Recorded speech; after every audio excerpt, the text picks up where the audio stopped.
It's time for Twit This Week in Tech. We've got a great panel. Callie Lewis is back. Luria Petrucci joins us, along with Kurt Wagner and my buddy Jason Snell. We're going to talk about the latest news. What's Facebook up to with this new video thing? Callie's doing it, and a lot more. Stay tuned. Twit is next. Netcasts you love. From people you trust. This is Twit.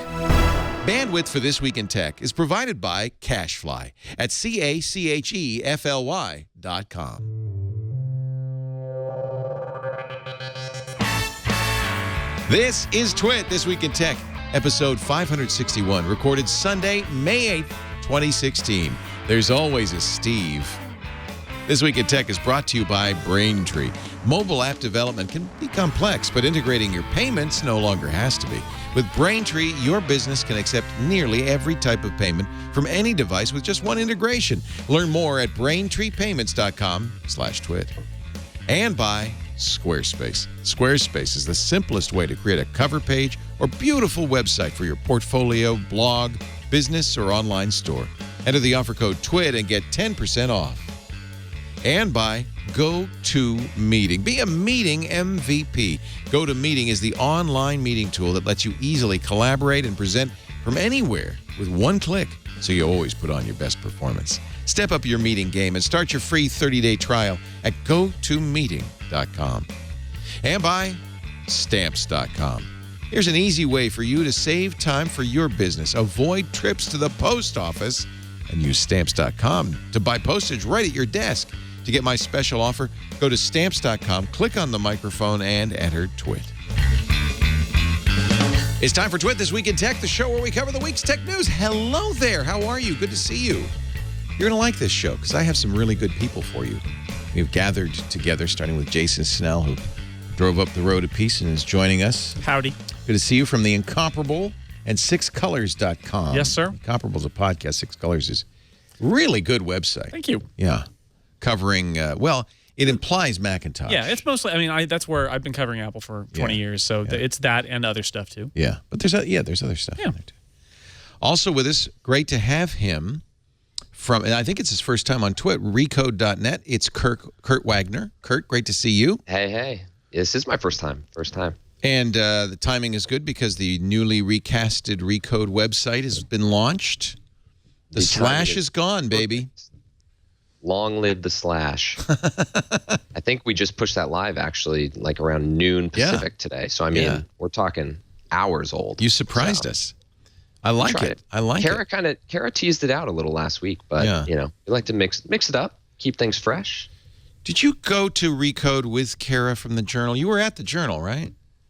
I was at Mashable. I joined about 6 months after Recode became Recode from All Things Digital, of course. So, been there almost 2 years now. Wow. Has it been that long?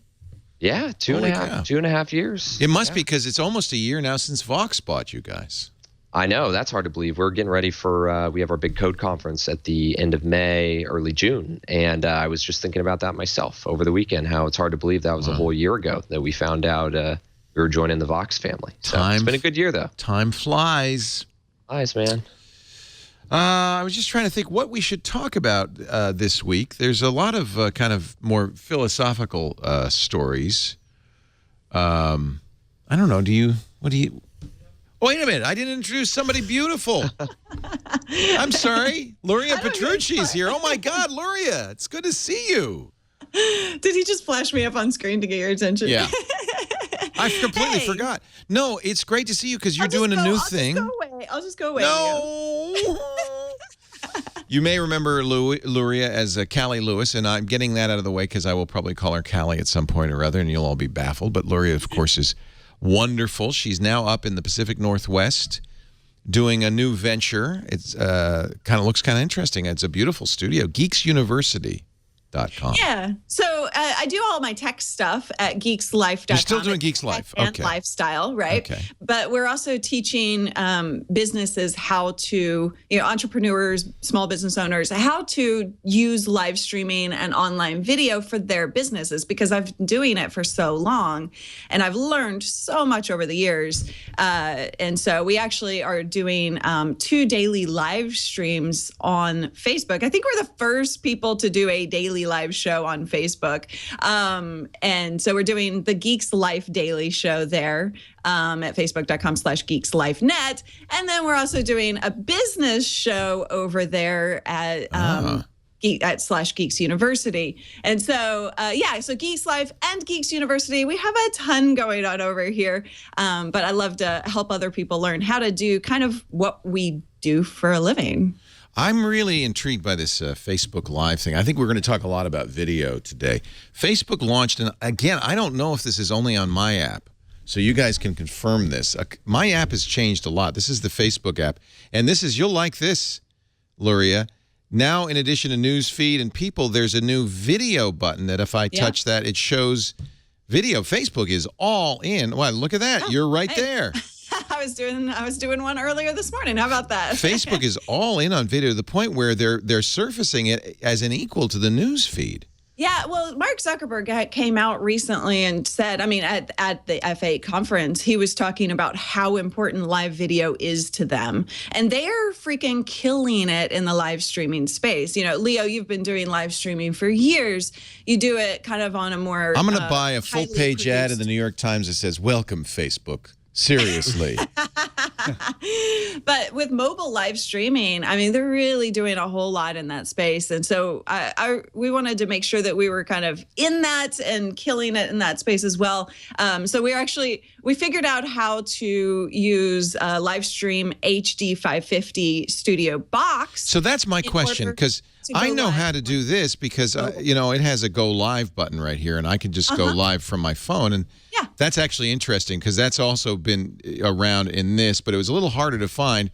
If you wanted to post to Facebook, you'd have to tap what's on your mind and then scroll down, and then you'd see the go live. In fact, for a while, I didn't even think this was in the Facebook for Android version, but now that just was released like 2 days ago. Yeah, but now, and they've really, because of this video button. And so everybody has this video button now. You have it, Jason? No. Not on iOS yet. They're rolling it out, I believe. I think they announced it a few weeks ago, right before F8. So and then probably slow rollout. Tell me, Kirk, if you have this, because on the bottom of my Facebook, this is new too, I have categories.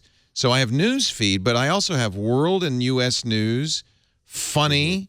There's a whole bunch of subject matter, and I can even turn it on or off with the settings button. I'm thinking I must be in some sort of beta test of this. Sorry, it's so bright. I should turn my screen brightness down.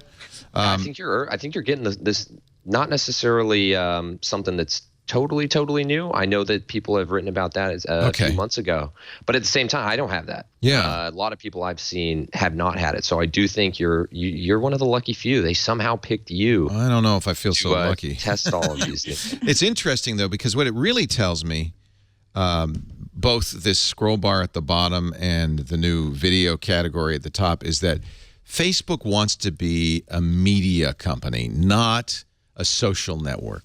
Right, Kurt? Is that fair to say?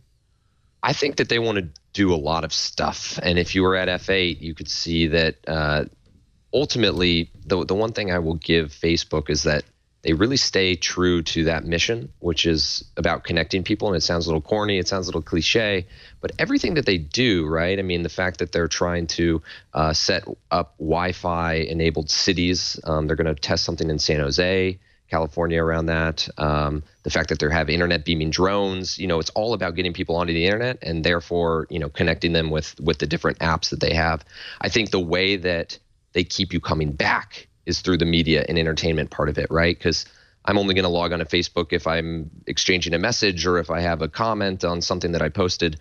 But the reason I open the app every single day, even when I don't have those things happening, is because there's great videos and there's great stories and all these other things that I read. So I don't know if they would describe themselves as a media company, but I could, they've married media and communication in a way that I don't think anyone else has really done. I think Snapchat's trying to do it, but that's about it. And I'll add on to that, Kurt. That's a very good point.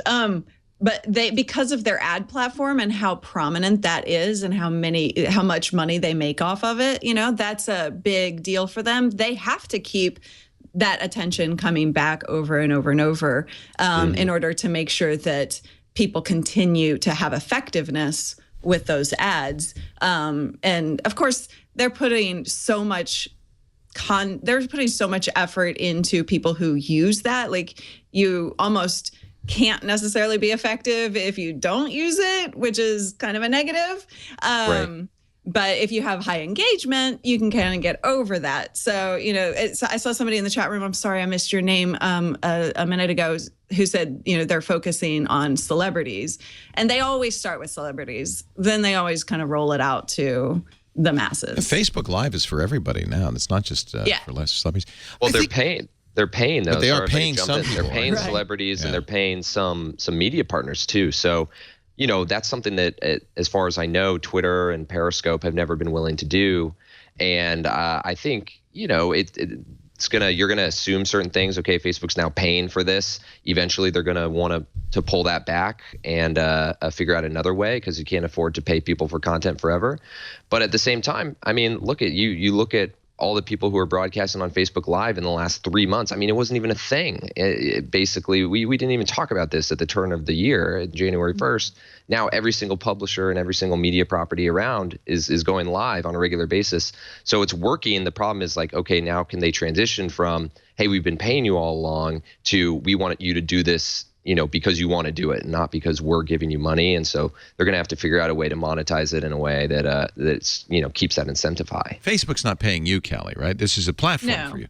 But I wonder, do you worry about going all in as you have on Facebook? Because it's not. So I mean, it's that's a not your platform. Point.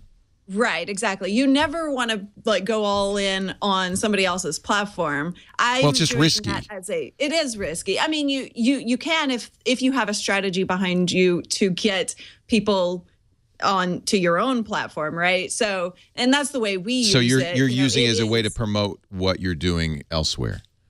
Not fully. I mean, yes. So we have that strategy in place, and we always drive traffic to our own properties. So from a business perspective, you have to think about that kind of thing. From a content perspective, you don't get our content live unless you are there live on Facebook. We do release that content later. Well, it stays on Facebook, right? I mean, people can now see it. If you're in my feed, I missed the first show, but I can see it because it's in my feed. Jason, would you? Right. You're a content creator as much as anybody. Would you consider creating a Facebook-specific show live on Facebook? I think you have to consider the power of Facebook and its ability to reach an audience. But at the same time, I mean, I also think a lot of video producers are already dealing with a major platform that is taking up a lot of their oxygen, which is YouTube, right? But it's different, because YouTube, you create a show and then you put it on YouTube. YouTube is a distribution medium for you. Facebook, this is why I might disagree with you, Kurt. I think Facebook does want to be a media company. I understand that their business is broader than that, but when you see them paying people, I think they want to incent people to. They want to be the place you go for information, for entertainment, for everything. They want to be the platform for internet content for all their users. And in fact, we know most people now get their news on Facebook. So don't you think maybe there's some, why, you said a couple of things that were provocative, I thought, Kurt. One is that Facebook can't keep paying them. Why not? I just don't think that it's sustainable. I think they got lots of money, don't they? Sure, I guess perhaps sustainable is wrong. You're right. I mean, they could continue to pay. I don't think it's good business. So I think what they're going to be inspired to do or driven to do is say, okay, now that you've gotten on the platform, you're comfortable with how this works. You've seen the audience that we can drive because we're Facebook. And we should talk about the algorithm too, because that's a whole nother thing that I think Facebook has. YouTube does some of that, but I think this is Facebook's bread and butter, right? Is that they can basically show you what they want to show you. So let's set that aside for a second. But you get these, publishers comfortable going live on Facebook, and then you say, all right, how can we both make money here so that we're not losing money on this content, project, if you will.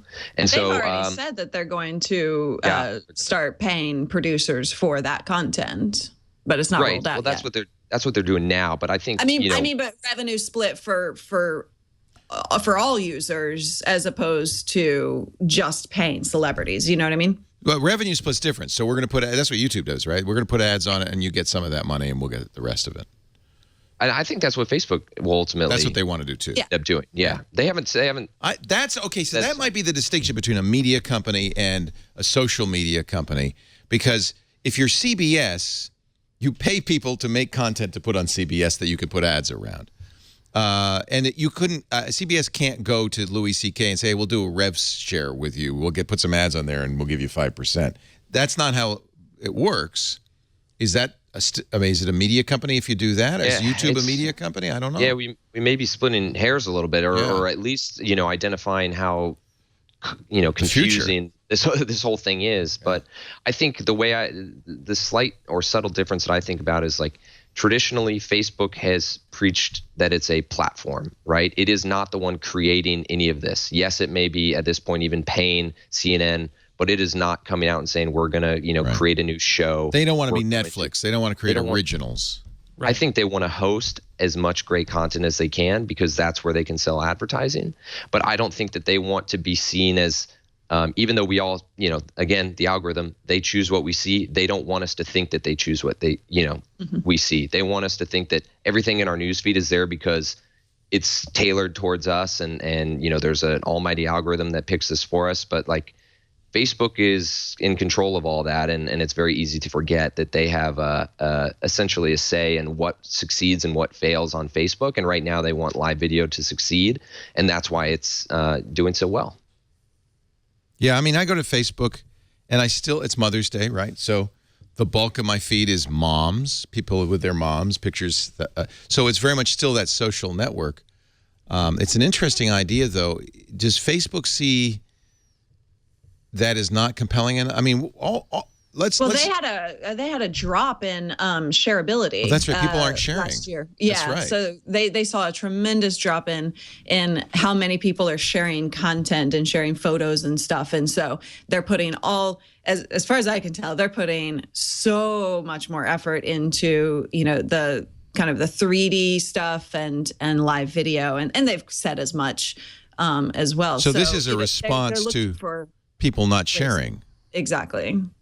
Facebook wants to be indispensable, right? And they've built their business on, in large part, sort of selling ads against everybody's personal comments and their connections to their family and things like that. And it's like, where do you grow from there? And every news article and then the instant articles system that they've got now, every video that you might want to see, if it's all inside Facebook, then if you're a Facebook user, why go anywhere else? And then they control every single thing that you see. That's great for Facebook. Okay, so here's a time now where Facebook would like to say we're a media company. Facebook is getting a lot of heat right now for, in effect, sponsoring the Republican National Convention. And there are even petitions going on, people saying, Google's doing it too, by the way. And Facebook's response to this is we're not supporting Donald Trump. We are a media company covering the convention. So now they want to be a media company, right? When it's convenient. Yeah. When it's convenient. I think they want to be where the attention is because they make their money from advertising. Advertising needs eyeballs. They need focus and attention from people. And what better place than the Republican National Convention with Donald Trump front and center? They won't say that they're supporting any one particular candidate. That would be horrible for business for them, but they're going to try to be everywhere. And this is a big place for them to be, for sure. Yeah, and of course, Zuckerberg at F8, the developers conference, took time from his keynote to, without naming Donald Trump, slam Donald Trump. Yeah. So not so subtly. Yeah, we want to build bridges, not walls, something like that, right? Right. Yeah. Little dig. Yet, there are a number of people who say Facebook and Google should not be pumping money into the Republican National Convention at this point. That's an interest. I mean, Google's response is, well, we're also covering the Democrats, as is Facebook. But Facebook's going to have a lounge at the Republican National Convention, and presumably they're paying money. Now, they're paying for, in effect, a sponsorship, as opposed to, say, CBS, which is going to put a camera crews and reporters there, but isn't paying money to be a sponsor of the Republican National Convention. So there is a difference. I mean, I'm just an old school media type, I guess, but probably it's a blurring of the lines for sure. I mean, you look at and let's go ahead and set the politics aside and just look at entertainment more broadly, right? I mean, I think Facebook did an exclusive partnership with HBO. I'm trying to think what it was for. It was recently. They did, they were sponsoring like some kind of HBO red carpet for maybe Game of Thrones or something like that. I asked at the time and they told me, no, we're not paying for this. But I mean, those are the types of deals that everyone's leaning on one another. People want Facebook there because they're going to be able to reach so many more people. Facebook wants to be there because they want the content that is going to bring people to newsfeed. And so some of these are paid, some are just, handshake agreements, but it is becoming a very, again, confusing relationship, and it's hard to keep track of who's kind of the objective media versus the partnering media, and Facebook is right in the middle of it all. I say when it comes to politics, why don't nobody cover it? Yeah, let's all walk away. And then all of our problems are solved. Yeah, I wish. Twitter is doing the same thing. Twitter bought, not very expensively, and they didn't get an exclusive, Thursday Night Football. That was $1 million a game. It's bizarre because I could see maybe if it was in Facebook, I could see Facebook live streaming, but I don't know how it fits in Twitter at all. But I think Twitter kind of wants to be a media company too.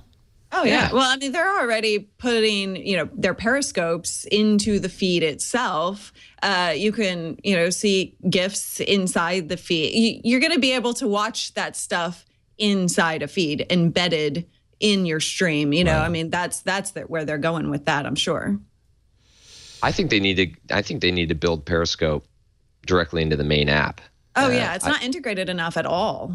No, I think it's a missed opportunity at this point, right? I mean, to continue to, I think getting the streams in there is great. You're going to get more people to watch them, but I've been watching a live Periscope stream in my Twitter feed, and I've wanted to either jump in with even just like send a heart, the little like thing that they do, or comment or whatever it may be, and all of a sudden it's telling me to boot me over to the other app, and then you're going to lose that content that happens within that time period that you have to hop on over. And then in the Periscope app, you can't click any of the links in their description. I mean, it's just not a.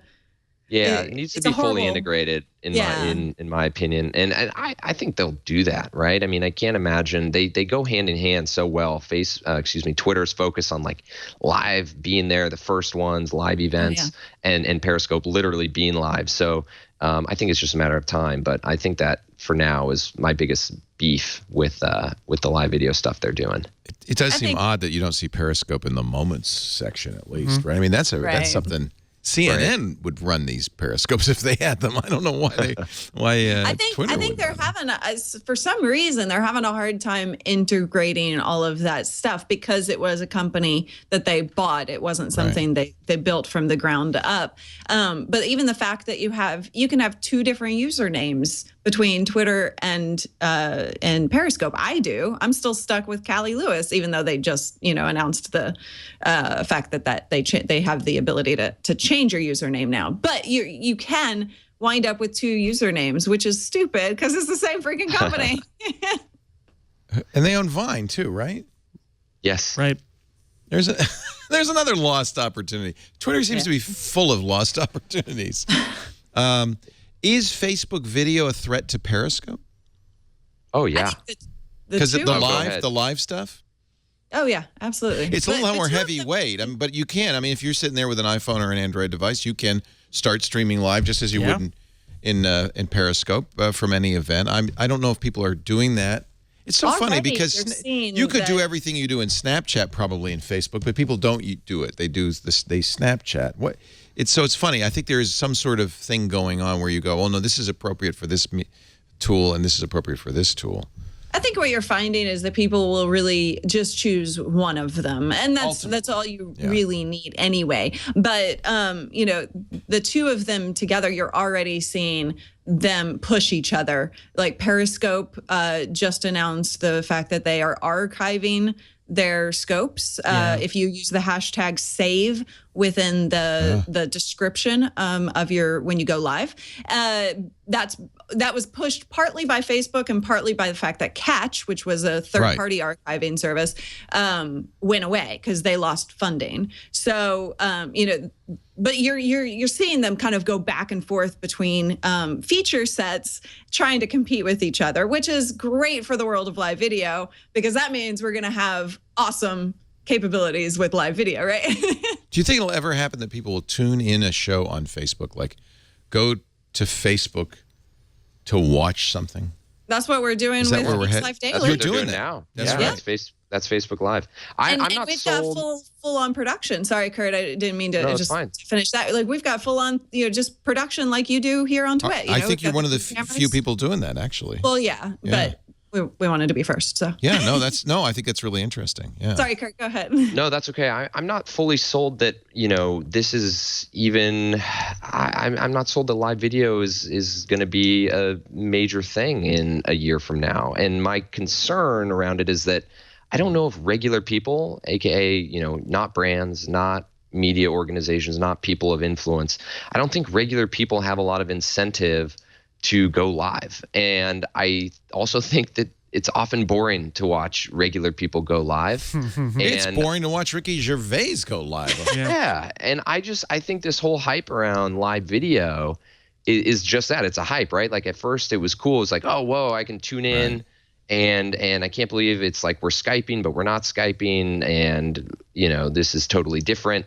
And now I've rarely watched live video streams and say, this is better than something that was, produced for me and is high quality, that I would rather, I'd rather have to wait an hour, I guess, to see this well produced. So, Kurt, I'll disagree with you on that a little bit. I think you're absolutely right. Yes, some of them are boring to watch, right? Like, there are a lot of bad scopes and bad live videos out there.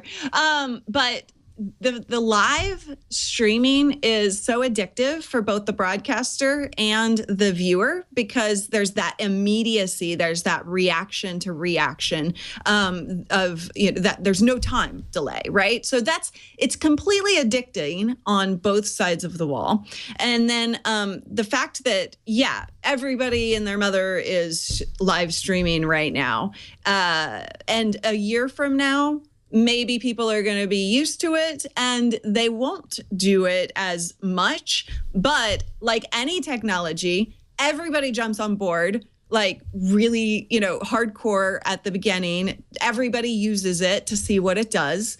And then over time, it will be kind of dedicated to the people who are using it for a purpose. And you will kind of see content curation happening, within the different platforms. And so I don't think that it'll just go away, because I think live streaming is here to stay. It started back in 2007 with Quick, if you remember that. Yeah. And the technology wasn't there for it to keep continuing, but then we've got now it going really strong technology-wise, whatever. And then, it'll just kind of continue to grow in that form. But I don't think that it's just going to kind of dissipate in interest at all. Well, I agree with Kurt that I feel like the, hey, everybody, I'm on my phone, let me show you my cat kind of live video is not going to be able to hold people. Videos. Come on. But live cats are not as exciting as curated cats. And you said curation, and I think that when you think of something like Twitter Moments, that is a huge difference, right? The idea that, especially maybe for breaking news events or sporting events, when people are doing live video and you've got somebody who's actually like switching between them and giving you different perspectives, I think things could get really interesting there. And then the professionals doing it, but just sort of random people showing you things that aren't that interesting. I think people are going to lose their appetite for that. But I think if you put them all together in something like what Twitter is trying to do, semi-successfully with Twitter Moments, I think you could get something interesting. I think okay. Oh, go. I guess real quick, I should clarify. I don't think it's going to disappear, right? I think it's just one of those things that if you hear people talk about it now, it really feels like live is the future, and that all of a sudden, someday we're all going to be broadcasting live all the time, or that's going to be the main way that we consume. I think that it'll be around. I just think that it'll be one of many media types that we use, and it will be a very specific media type, right? Like I may tune in live for, I live in San Francisco. There's a parade going on, and I just kind of want to get a feel for like, hey, what's happening at the parade, or what's happening down the street. There's a fire, or there's an event of news significance that I want to tune into. I just don't think that it's going to be as big of a mainstream product use case that it seems to be taking off right now. One of the reasons Facebook probably wants to do it, and it's one of the reasons Instagram is doing it, is because you can also do video ads. Kurt, you wrote about this in Recode. Instagram's encouraging users. They increase the length of videos to 1 minute, and they're encouraging users to post more videos in Instagram. I don't really think of Instagram as a video platform. I like stills on Instagram, but I am seeing more videos, and now we're seeing video ads. I saw that ad over and over again. The Google ad of, who was it anyway? It kept showing. Yeah. What'll get really interesting is when Facebook Live and Periscope allow you to monetize while you're live. In the ad. Well, you can in Facebook Live, can't you? Didn't they say that you could run an ad in your stream and monetize? You can do native or brand marketing essentially. Right. So I could do one of our style ads in there. And I keep all the revenue. I think so. Yeah. Yeah, right now, I believe you can. I'm pretty sure because we noted that with interest. I thought because YouTube won't let me do that. YouTube should let you do that too. No, I don't. Well, there's a whole brand marketing. Yeah, they want to sell. YouTube wants to sell all the ads. But they allow you to do your own stuff within that. I'm just talking about YouTube Live. If we stream this show live on YouTube. It was my understanding we can't, because we have ads in this show, and YouTube didn't sell them and doesn't have a cut of them. I know, we put all our content on YouTube, and they've never pulled it down, even on Red, which is interesting because that's supposedly ad free. So I don't know if YouTube is uniformly enforcing those rules or not. I have no idea. But like with Facebook, you can boost do anything you want after the fact. But if you could boost a live video while you're live, that could have a tremendous. Oh, you mean buying a Facebook ad for your live video? Yeah. Correct. Yeah. And then also, like you were talking about, having that within kind of host endorsements like you do here, and within the ads themselves. I know Facebook is looking into all of that stuff, and I don't think they've settled on any one particular path. And I think they'll probably try a couple of things over the course of the next year. Yeah. Let's take a break. Let's test this theory and do an ad. Kurt Wagner is here from Recode. It's great to have you. His first time on Twit. So be gentle, everybody. Be nice. Thank you. He's awesome. I know. He's great. Love having him. And love having you, Luria Petrucci. Her new EnterpriseGeeksUniversity.com has a live stream. She's still on Geeks Life. I see you everywhere now. Good for you. In her new digs, in her new studio up in the Seattle area. Portland. Very different. Did you move there for tax reasons? No. I moved because I never wanted to settle in Texas in the first place. And I had an opportunity to make a change. And I'm thinking about Oregon myself because there's no income tax up there. It's no sales tax. No sales tax. I don't think. Yeah. How do they make money? They do. We have some kind of tax here. I don't know. Sure you do. I moved here like 6 months ago, I think, 7 months ago, and I haven't really paid any attention. and also from sixcolors.com, Jason Snell. He and I are the old school media types. Yeah, doing the blogging and the podcasting, writing, those and old audio. Things. We got to add some video things. We got a face for podcasting, I guess. Our show today brought to you by Braintree. Well, no matter what, if you're doing an app or you've got a website and you want to take payments, there is one way to do it. Braintree Payments. The nice thing about Braintree is an easy integration for you. It's about 10 lines of code. As the developer, you just paste the code in. You get a control panel at Braintree, and you can decide what forms of payment you can take. When a new one comes out, you check the box, and boom, you're in. It's magic.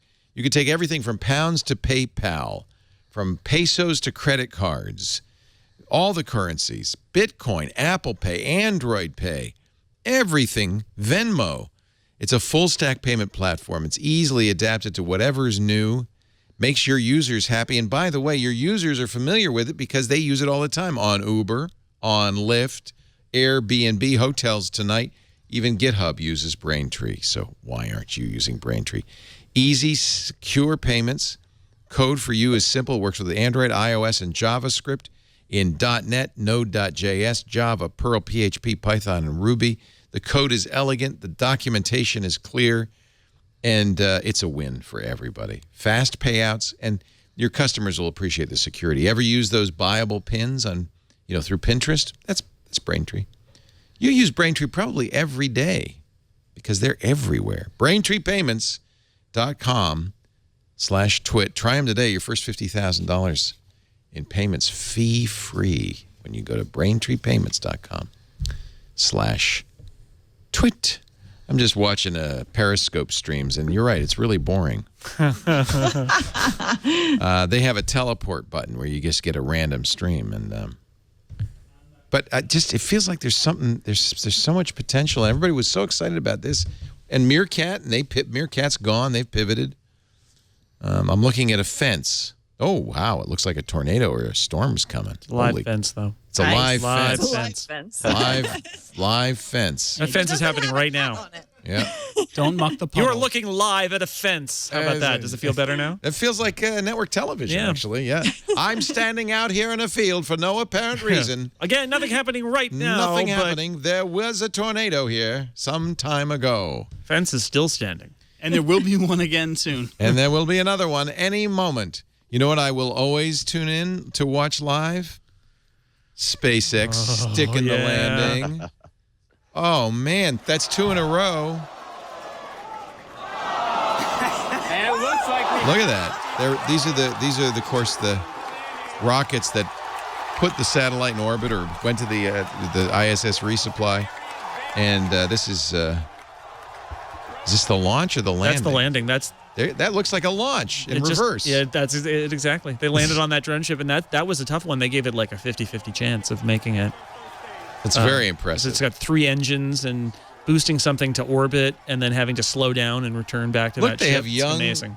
Gen Gen Y hosts. Oh yeah, they're really media savvy. Those are, I believe, all SpaceX employees, but they've got they've been media trained and they host their webcast. And then for the real nerds, they have a technical webcast that is just like rocket scientists wearing. That's more of your Apollo 13 webcast. It's a lot of mission control and all of that. Or you can watch the one with the genial hosts. When you see Elon at work and you realize it's possible to do everything right, to market it right, to do the science right, to the technology right, it's so impressive. And then you wonder what's going on with Twitter. Like, is it just a really limited supply of brain cells out there? Is Elon so much better than everybody else? He just seems to be firing on every cylinder.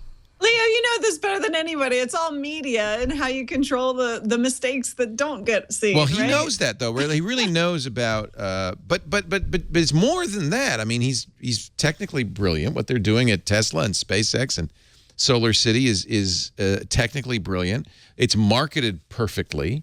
The message is on point, and it's just very impressive when you see somebody who can stick it. He's the Olympian of this, and you're right. He does not ignore the very important marketing end of it.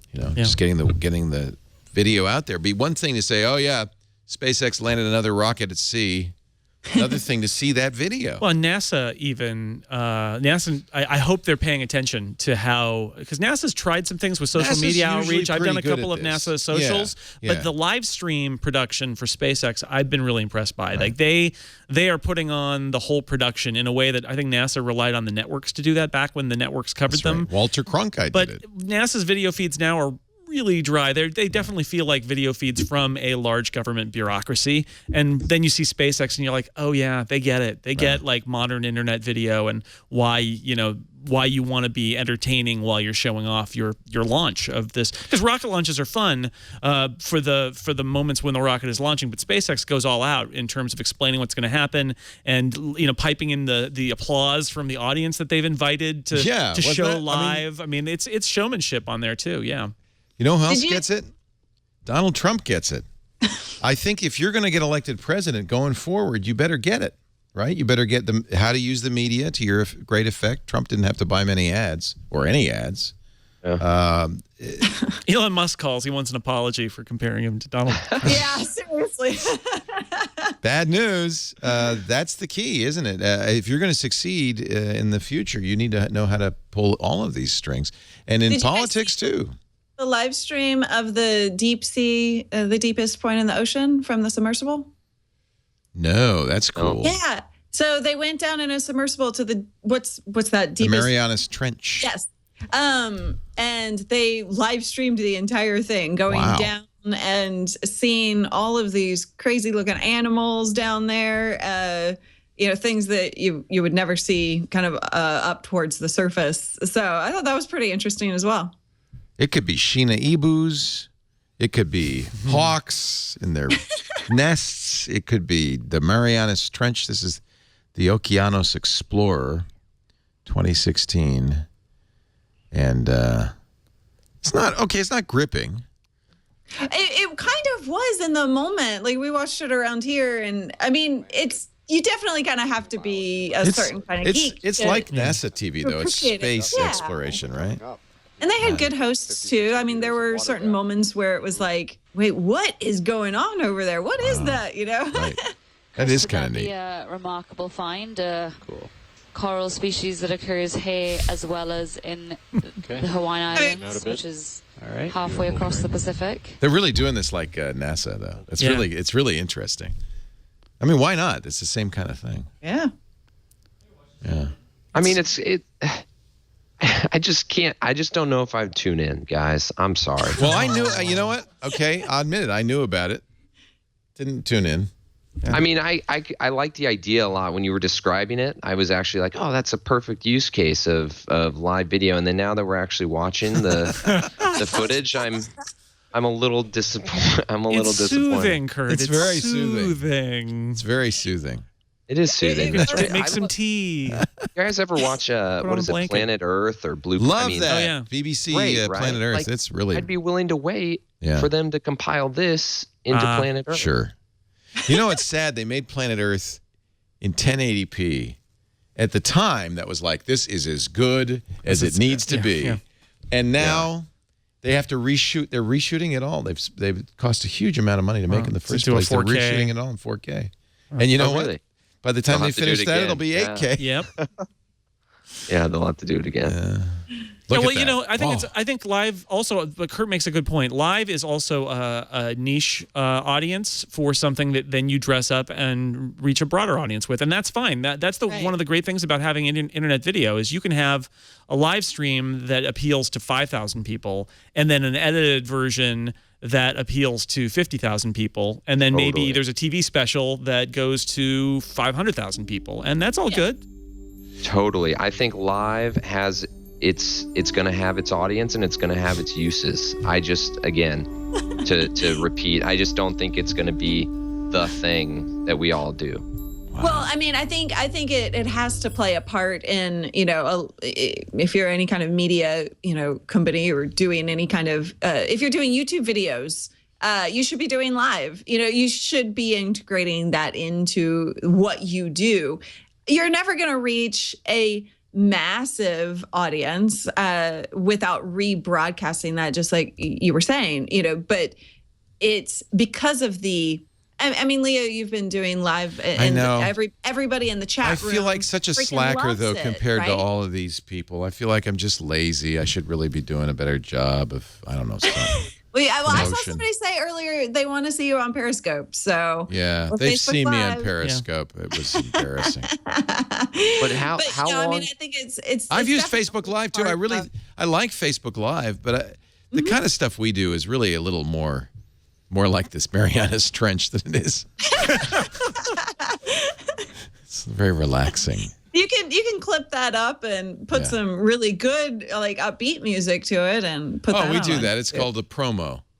Yeah. Exactly. Actually, you want to take a look? Look, this is this little show and tell. If you missed anything this week on Twit, here's what it looked like.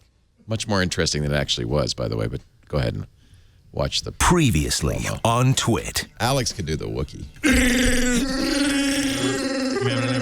I should do a whole podcast in Wookiee. The new screensavers. Wait a minute, I'm having a flashback. I thought for a moment that was Kate Botello standing here.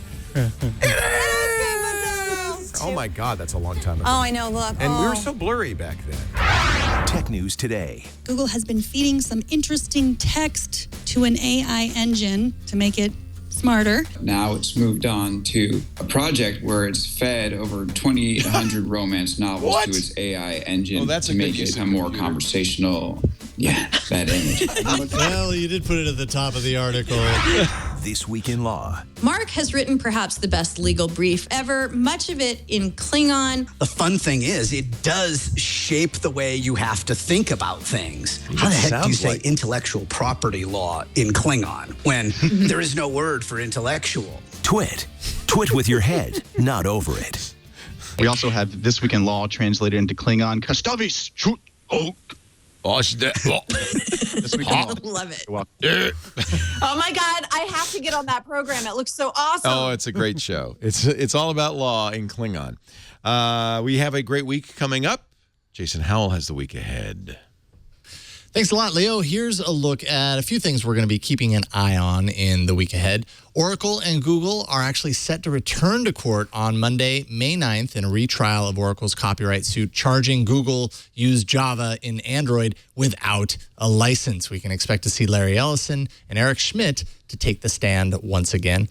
On Monday, May 9th, also, TechCrunch Disrupt New York kicks off, and one thing to look out for is the unveiling of the highly anticipated Viv AI assistant. It's created by the ex-founding members of the Siri team. They claim Viv is what Siri was supposed to be before Apple bought the company and made the technology their own. A few earnings reports to follow, with Electronic Arts and Nokia reporting on May 10th and NVIDIA reporting on May 12th. And you know what? I'm guessing plenty more tech news will break all week long. So catch Megan Maroney and I on Tech News Today at 4 p.m. Pacific, 7 p.m. Eastern, 12 a.m. UTC at twit.tv/live. That's a look at the week ahead. Back to you, Leo. Thank you, Jason Howell. Every Monday through Friday. Got to watch it. Actually, that Oracle Google trial is interesting. I interviewed James Gosling a couple of weeks ago, the creator of Java. Yeah. And he said, in Sun, we really thought that, what was going on was that what Google was doing with Android was slimy. He said, the whole issue comes down to whether Google's implementation of Java, Dalvik, was a ripoff of Java. They tried to license Java, then declined after, something went wrong, and wrote something that was identical. But he was of the opinion it wasn't exactly clean room. He said, if you look at the code, it's pretty obvious that they slimed us, was the phrase Gosling. But Gosling said we never, were willing to go to court over it. Jonathan Schwartz, the last CEO at Sun who oversee the sale to Oracle, wasn't willing to take on Google. But Larry Ellison sure as heck was. Then the interesting thing, and I thought this was, he said, but the lawyers, once they got to the case, decided that there wasn't really a case they could argue about stealing the code. So the cases ended up being against something that Gosling thinks is a terrible precedent, which is copywriting an API. Yeah. And he's dead set against that. So what Oracle is saying is that Google didn't copy the Java code. They copied the Java API. That's provable because that's how you make compatible code. You have to copy the API. So we're going to, as you may remember, this case ended and it's back again. And now Oracle wants $9 billion in damages from Google. What if they do the case in Klingon? I think that would be more entertaining for all of us. Wow. Really? The first trial was a win for Google. The judge found that APIs are not eligible for copyright, but the Court of Appeals overturned it, and the Court of Appeals said APIs are creative works. APIs. This is not the code. This is the description of what the code should be looking for, what you should say to the code so that you can talk to the code, that also is creative. It's unfortunate. This is the U.S. Court of Appeals for the Federal Circuit. Google petitioned the Supreme Court. Google got support from Yahoo, HP, Red Hat, open source advocates, Microsoft, EMC, and NetApp. Told on the other side said you should let the Federal Circuit ruling stand. The Supreme Court did. They rebuffed the appeal, and now it's back to the jury because even though the court said that the APIs are copyrighted, it didn't say which or how the use of the 37 APIs in question was fair use. What a mess. So imagine this. We just found 12 people off the street, and we're going to ask them. Well, isn't that the problem with a lot of the law involving technology today is it's not necessarily even that you can't prove something. It's that can you get a jury, and quite honestly, can you get attorneys and judges and juries to understand some of these incredibly technical and esoteric things? It's really a tough job to do that. And then invested in everything that they're judging, they're also judging these companies, that this is Oracle run by Larry Ellison, and it's this huge Google, and how you keep that out of your mind if you're a juror while also understanding all the technical details. I don't know. And this is why there's weird law when it comes to cutting edge tech stuff, is that, you get strange rulings by people who often don't understand everything about what's going on. Joe Mullen, who's writing about this in Ars Technica, said a big Oracle win could be an extinction level event for small companies who can't fight these court cases. It's another battering ram for people who are trying to create compatible software where the company that made the baseline, the platform, is not willing to work with them. Right. This, by copywriting APIs, you could mash out a whole sector of people who are trying to make compatible software. We wouldn't have a PC industry if Phoenix and Compaq and others hadn't been able to duplicate the functionality of IBM's BIOS without actually duplicating the code. Right. They were able to. They made the PC compatible industry, and thanks to that, we have a personal computer industry. Otherwise, it would be IBM dominating this still. Yeah, so with the APIs, we're basically saying, can you copyright the compatibility with our thing? And that's, I get why Gosling would say that that's the problem, is he feels like Google did do a slimy thing, right? Right. But this is the wrong way to do it. This is the outcome only legal no recourse. one wants. He said this is the lawyers talking. This is what they felt would be a case that was winnable. And you know what? I guess they weren't far wrong. They're doing okay so far. Brazil, speaking of court, in Brazil, of course, this was earlier in the week, and WhatsApp was shut down by a single judge in Brazil who said the judge was mad that WhatsApp was encrypted and that Facebook wasn't helping. And decided to shut down WhatsApp for 72 hours. It's not the first time it's happened. The last time it happened, a higher court overruled the judge. Same thing happened. Marcel Maia Montalvo of a small town in the state of Sergipe. 2 months ago, he put Facebook's vice president for Latin America in jail for failure to cooperate with a subpoena issued as part of a criminal investigation. They want the content of WhatsApp. And, of course, after that, it wasn't very much longer after that, that WhatsApp just announced, we're going to encrypt everything. It's just all encrypted. We can't see it anymore. That hasn't held back the Brazilian courts. They shut it down for 12 hours, and then, again, the higher court came in and said, you know what, there's 100 million people. 93% of all adults in Brazil use WhatsApp. I think you're turning it back on. That's the power of the market. The guy that was arrested, the big issue, multiple issues with just arresting an executive on his way to work. But I was told at the time, he was a Facebook executive, not a WhatsApp executive. Right. And I know that WhatsApp is owned by Facebook, but not even involved in the product or business in any way. So you can imagine that ruffled some feathers on the Facebook side of things. Yeah. Not happy about it. The judge said the arrest was justified by Facebook's repeatedly failing to comply with judicial orders. But it wasn't Facebook, as you say. It was WhatsApp.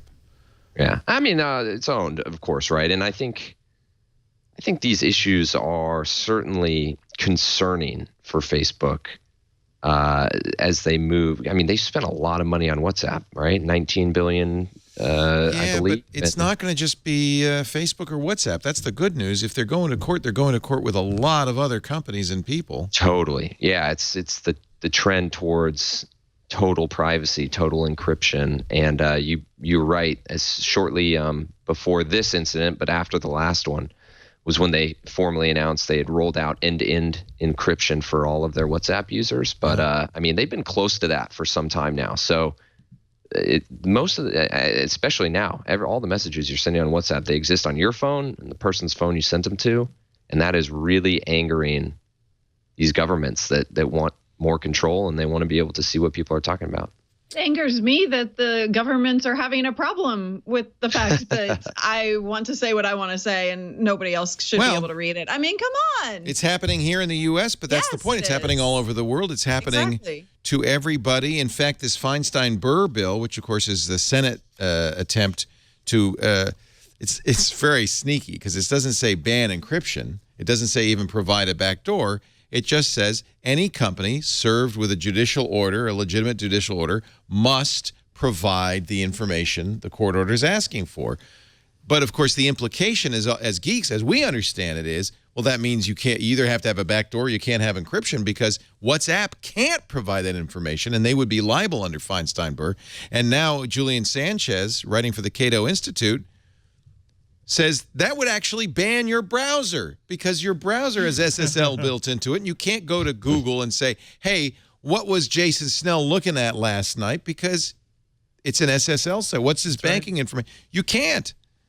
So this bill, which as far as I know is still flying high, would literally make HTTPS, TLS security illegal.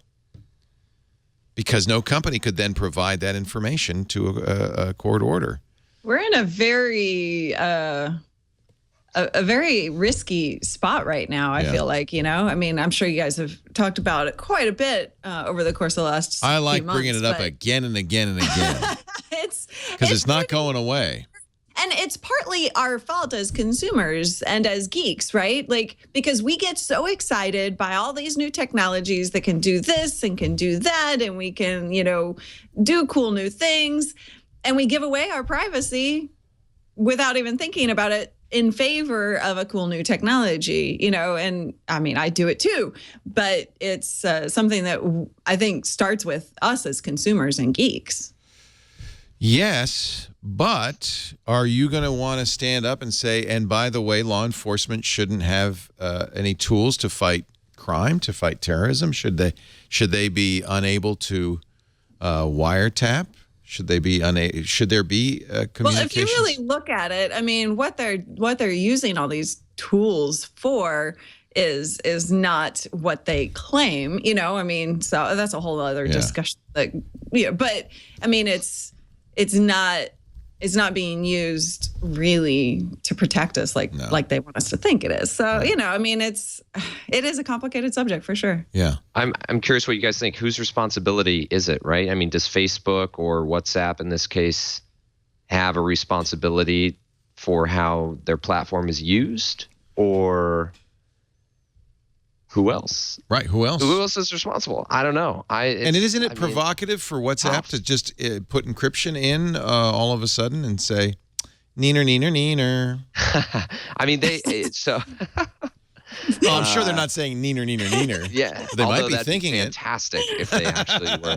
Can't encrypt it, never can. Right. Never will. Ha, ha, ha, ha, ha, ha. I think the timing was certainly probably not ideal for folks who think that they're doing this just to stoke the fire. But again, they had been working on this for some time. So it's not as if the initial Brazil ban happened and they said, okay, we're going to get back at them by end-to-end encrypting everything on the app. You know, that was already in the works. So the timing probably looks worse than it really is. My guess is, you know, the whole reason they ran into this issue before was that they were halfway done or more encrypting everything, and that's why they weren't able to hand over messages to begin with, right? So I think the encryption happened before the incident, and then the encryption got completed and it looks a little bit more menacing or malicious. Let's not than it forget probably that intended. one of the candidates for the president of the United States, at least one of the candidates, said, quote, "To think that Apple won't allow us to get into that cell phone, who do they think they are? We need to take back the internet from terrorists." That's Donald Trump. Actually, I think before you vote for somebody in any election, you might want to ask, what's your position on encryption? I should find out what Clinton's position is on encryption. I want my Facebook and my WhatsApp and my whatever services I use to encrypt my stuff. And I don't even do anything bad, but at the same time, like there was, have you guys ever watched that? I think it was a documentary, Terms and Conditions, something. It has terms and conditions in it. It's like, oh yeah. And in that, like some guy, some journalist, no, a writer for a TV show, actually gets arrested or something because he looked up how to murder your wife. Right. Because he was writing a drama series about where that happened in an episode, right? So, I mean, all that stuff can be taken out of context and bad things can happen. Like, so I personally want my stuff encrypted. I don't know if privacy is the right angle, or it's one angle, but the other angle, of course, is security. And the problem is if, this is what protects us from hackers as well, not just from the government. This is what protects us from bad guys. Yeah, these are security features. And then let's also forget this is math, and you can't outlaw math. And the bad guys. You can try. You can try, but the you bad saw guys the are Ivy League professor was almost kicked off an American Airlines flight for doing math. For doing math, yeah. We got to stop this epidemic of math on airplanes. Wait, what is this? Okay, he's a professor of economics at the University of Pennsylvania. He's Italian, but he does have a beard, so he could be an Arab. I don't know. And he was writing math equations on a piece of paper while waiting for his American Airlines flight to take off. A passenger sitting next to him looked over there, said, that looks like Arabic. Got up, told the flight attendant. The plane was delayed on the tarmac for 30 minutes. The economist was removed from the aircraft and questioned by airport security.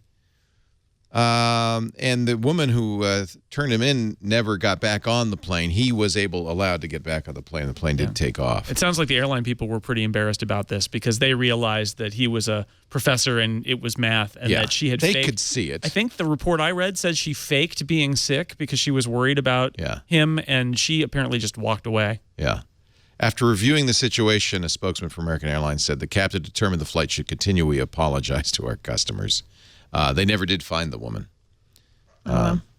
who turned him in. He's a nice-looking fella.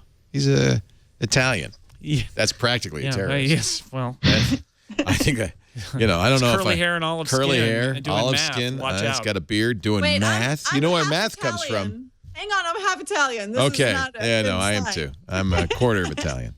Math was largely invented in the Arab world. That's right. So. It's called algebra for a reason. Uh-huh. Let's take a break. The world we live in. It is the world we live in. Sad to say. Our show brought to you by the way, great panel. Great to have you. Kurt Wagner is here from Recode.net, newly recast, looking great, looking sharp.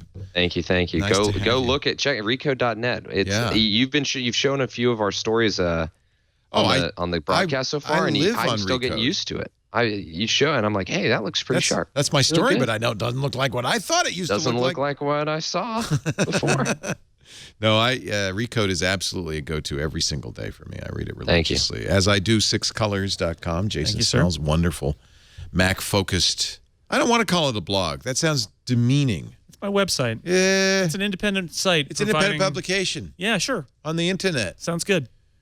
And Luria Petrucci, you may remember as Callie Lewis for so long at Geeks Life and now geeksuniversity.com. Great to have you as well. And yes, she does math and she's Italian, so watch out. I'm just going to put it out there. I just use my phone's calculator. I don't write down math. Our show today brought to you by The Place I Blog, Squarespace. And I might have a blog, although it could be a publication. Actually, Squarespace has recently unveiled some beautiful magazine-style templates for people who want to do publications. Grid-style landing pages will allow you to see all the posts in one place. It's got that infinite scroll now that everybody's doing where you just keep going. So, it's not paged. You've got related posts at the bottom encouraging visitors to explore more. There's author profiles, search field right in the header. It is perfect if you want to create a publication. But Squarespace is perfect no matter what you wanted to do on the web. If you're a photographer and you want a portfolio, if you're a business, we just, our new business, Artisanal, we just created our Squarespace site. My blog, leolaporte.com, that's on Squarespace. I started with a cover page. I love the cover page feature because you could put your images there, and it's full bleed. The template I use, it goes all the way to the edge, so it really is great. And then I put my blog there, and the blogging tools are fantastic. Actually, this last post I just put up, I emailed to Squarespace. I made it so easy. I just blogged by emailing. I love that.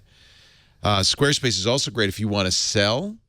They've got fantastic e-commerce. In fact, it's one of the few places where your store really looks a piece of your website. It's the same design and everything. It's not just something hanging off your website.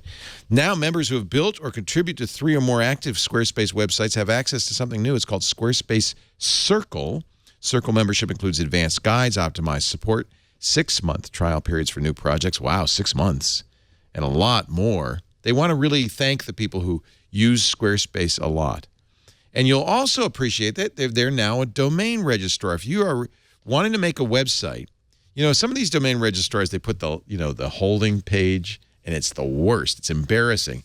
You'll get a Squarespace page when you get your domain name from Squarespace Domains, a clean, spam-free parking page, so you don't have to start building right away. It's just awesome. Squarespace Domains, more than 200 top-level domain names, designations are available there. It's a really nice registrar.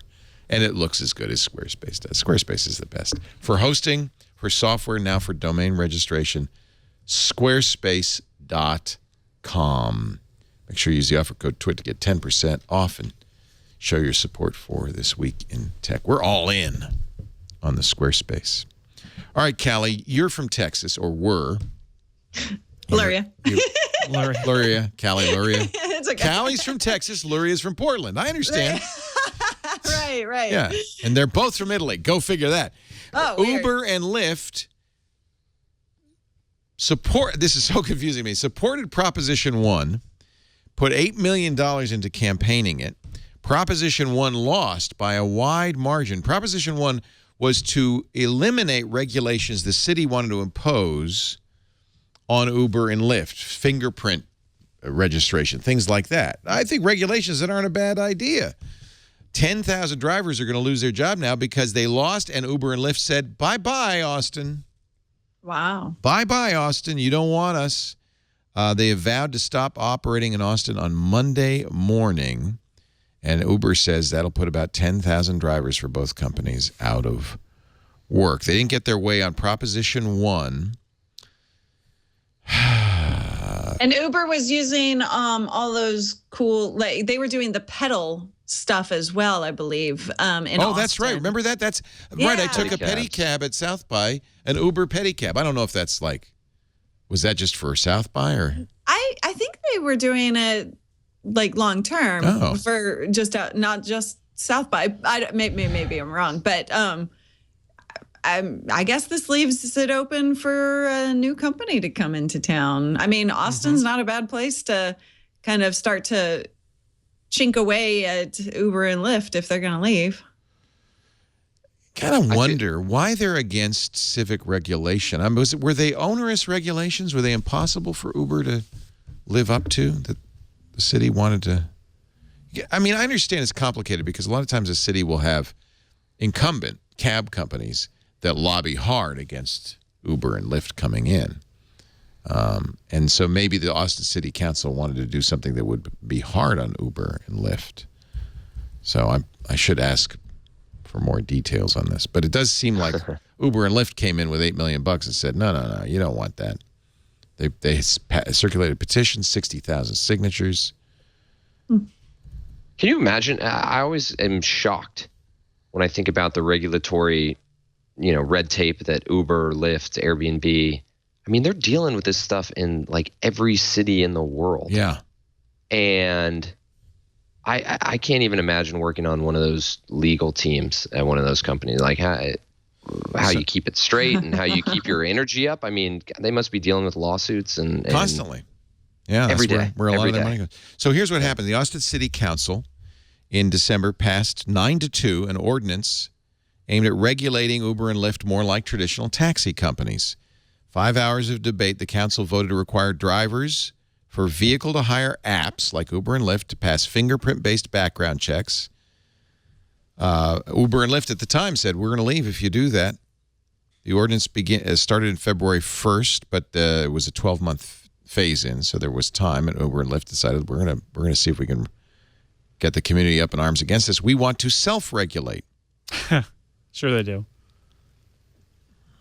Doesn't this sound a little bit like a professional sports team threatening to move if you don't build them a new stadium? Yeah. It's like they're just holding the city hostage because they figure they've got them over a barrel. They're not gonna they're gonna relent because everybody's gonna be grumpy about this high profile thing. But I agree with Luria. I think this is an opportunity, right, for competitors maybe, or if Austin is that attractive, then they'll be back. Uber Although I don't know that. I mean, I think if I'm understanding it correctly, and I haven't researched this story at all, but if Uber is saying no because their drivers don't want to be fingerprinted, then competition would have the same problem then, right? Well, yeah. I mean, and so what I'm not clear on, I'm trying to understand is if taxi companies have the same requirements. In other words, if taxi drivers have the same they have to fingerprinting go through, requirements. I think they do. I think this just makes Uber. This makes Uber and Lyft the same kind of regulations. Uber said we won't be able to get drivers. This begs the question of why they won't be able to get drivers if they're required to get fingerprints.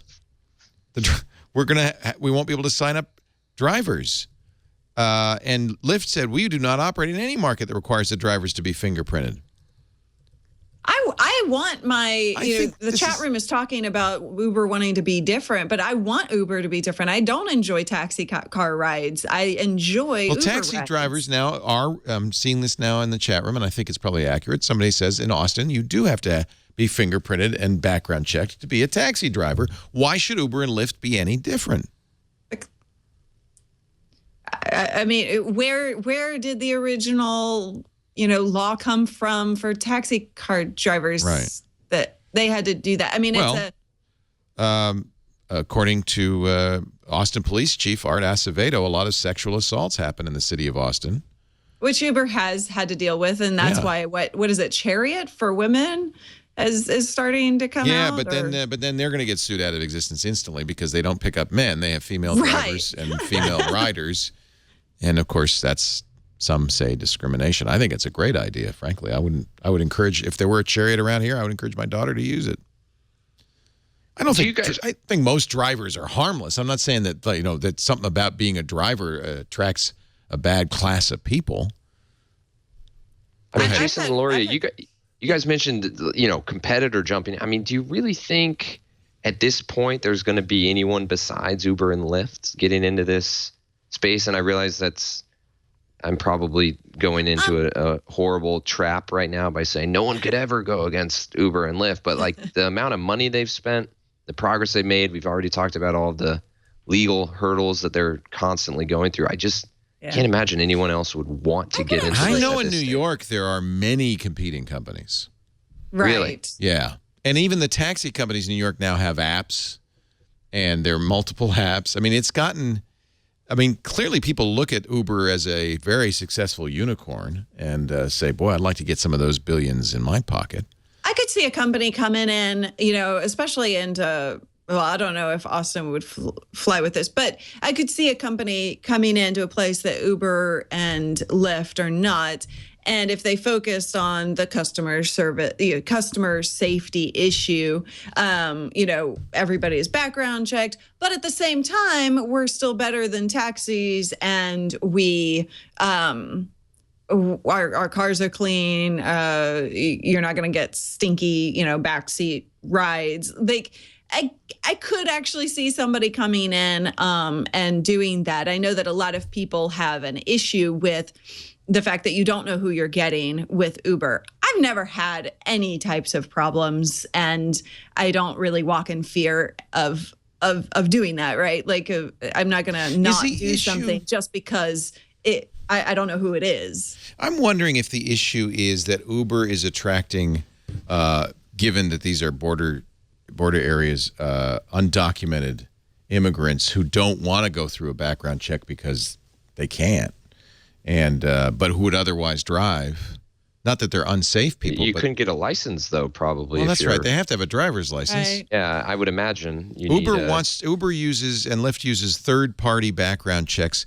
The city of Houston, for instance, says we're not thrilled about these because they don't catch every criminal.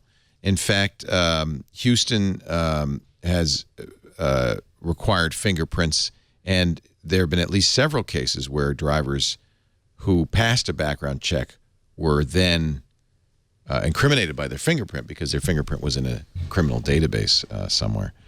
So, it's a complex thing because there's also the issue of traditional yellow cab companies. Both Austin and Houston are limited in how many vehicles they can have, the medallion system. Right, and we deal with that in San Francisco, too, and that's why these companies are big in the Bay Area, because the city of San Francisco kind of blew it. There aren't very many cabs, and those medallions are in New York. A medallion's worth $1 million. Right. And that's an artificial way to keep the demand high. I keep hearing about this art medallion thing, and I don't actually have any idea what that is. It's a license or how to have a works. cab. Right. Why is it worth $1 million? Because, it's not that the cab drivers are buying medallions, but investors buy medallions and have fleets of cabs. Because they're limited. There's a limited quantity, and it keeps it limited, and it keeps it more valuable because you don't want 1 million cabs on the street. There are other reasons. I mean, New York traffic is terrible, and I know some New Yorkers say it's because of all the Uber and Lyft vehicles, although there was a study commissioned by the city of New York that came out last couple of weeks ago that said, no, it's not Uber. That's not the cause of it. It's, this is a complex issue, but I do feel like passenger safety has got to be paramount. I think they're afraid of the precedent that they're going to have to do this everywhere. And so they'd rather at least threaten to walk away from a market. Although, again, if that market is worth it to them, one or both of them will come back to it, right? Yeah, they haven't left Houston, which also requires fingerprinting. And no one's sure why. Maybe it's a better market for them. I don't know.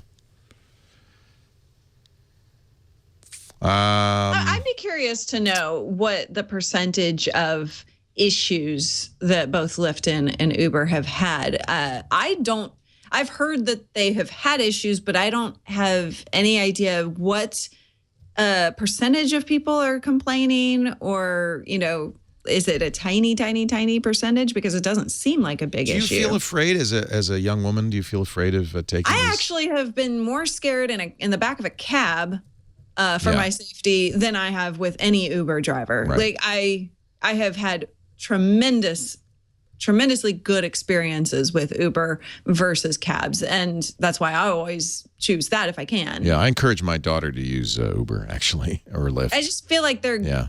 I mean, I don't know what it is. It's just I think taxi cabs are so,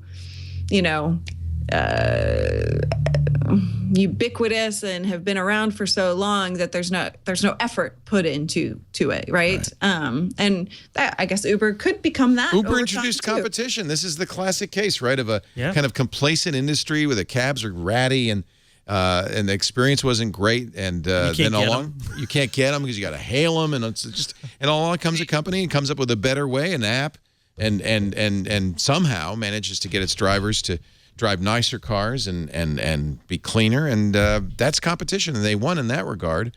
I don't know. I haven't seen any stats that say Uber is more dangerous than a cab. I don't think that's the case. I wonder if the cab distinction is going to go away at some point here, too. At some point, like in Portland, for example, they have whatever Taxi Magic is called now. I think they rebranded it. But it's basically, they're cabs, but you get an Uber-like experience. It's getting there in terms of ordering them. At some point, maybe all the cars are on demand with, this way, or most of the cars are that way. I could totally see that happening. Now, there are a lot of drivers. I talk to Uber drivers a lot, and some drivers hate Uber. Most drivers hate Uber. Because a lot of times I think these drivers do it because they have to. but they don't make as much money as one might think. They don't get tipped. I know this is, of course, everybody knows this by now, but they can ask now. Right? I assumed that it didn't Uber in the beginning kind of imply you don't have to leave a tip. Yes. With the implication, apparently only implication, that they were doing it. There was no tipping ever. And now because of their consent decree with the FTC, they're allowing drivers to put up a sign that says, I don't get a tip if you want to tip me. I didn't realize they did that. I didn't either. I feel like a jerky jerk for years. Thought it was built in. Did you too? Yeah. It's not just, yeah. Okay. You're not even allowed to ask for it or receive a tip.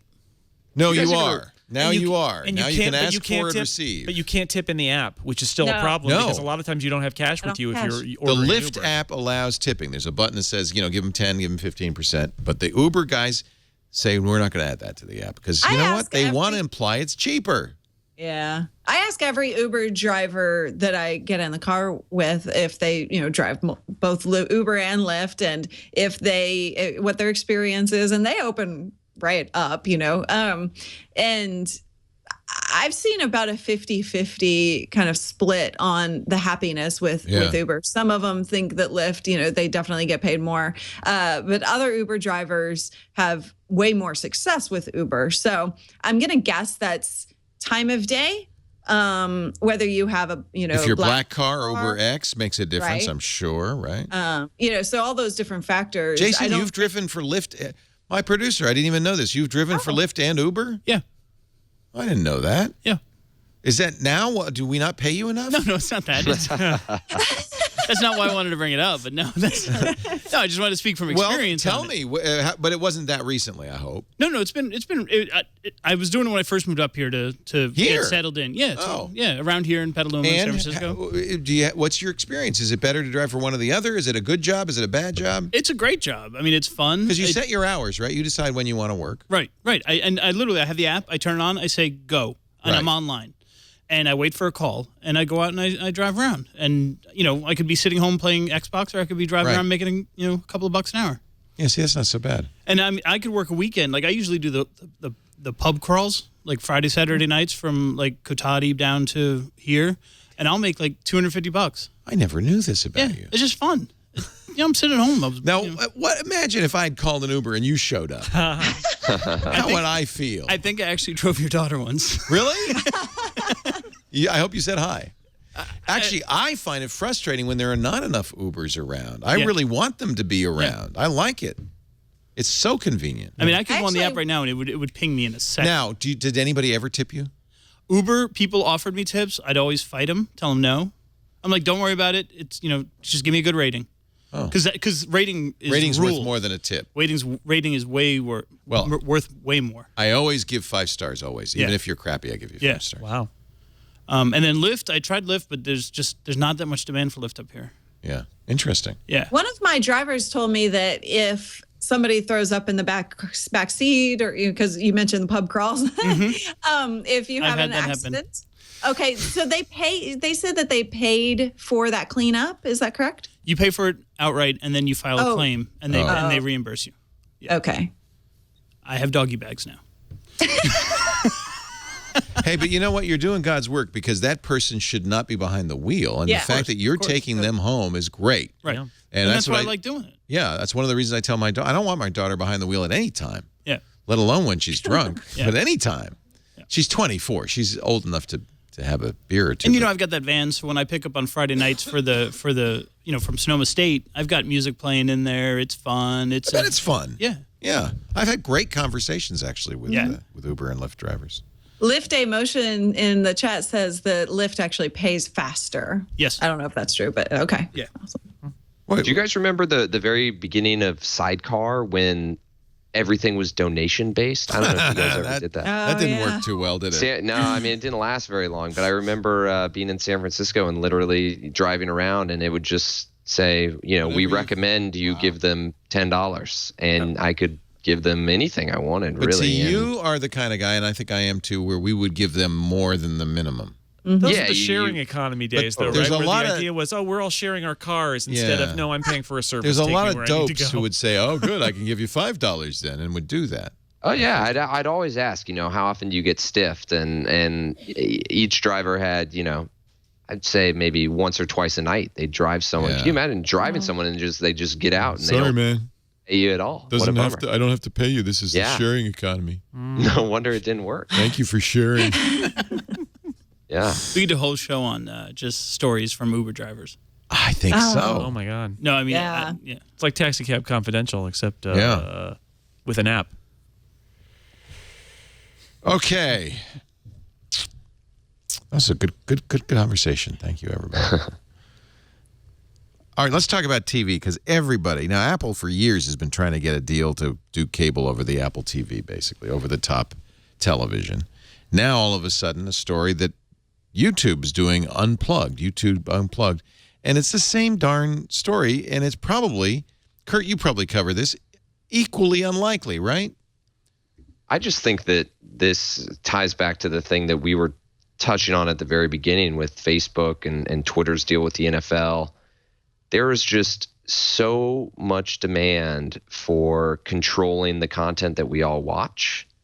And it's not at all surprising that someone like YouTube, wants to kind of graduate from user-generated video, library to something that's more professional and that's something that's, the Netflix model, right? Like Netflix has really put this whole idea that we need to buy cable on its head and shown people that, hey, let's pay for what you actually want. I mean, maybe Netflix isn't quite like this, but at least when it started. Isn't the problem, though, that they're just never going to get these guys to agree to this? For instance, NBC is owned by Comcast. There's no way Comcast is ever going to let anybody do an over-the-top service.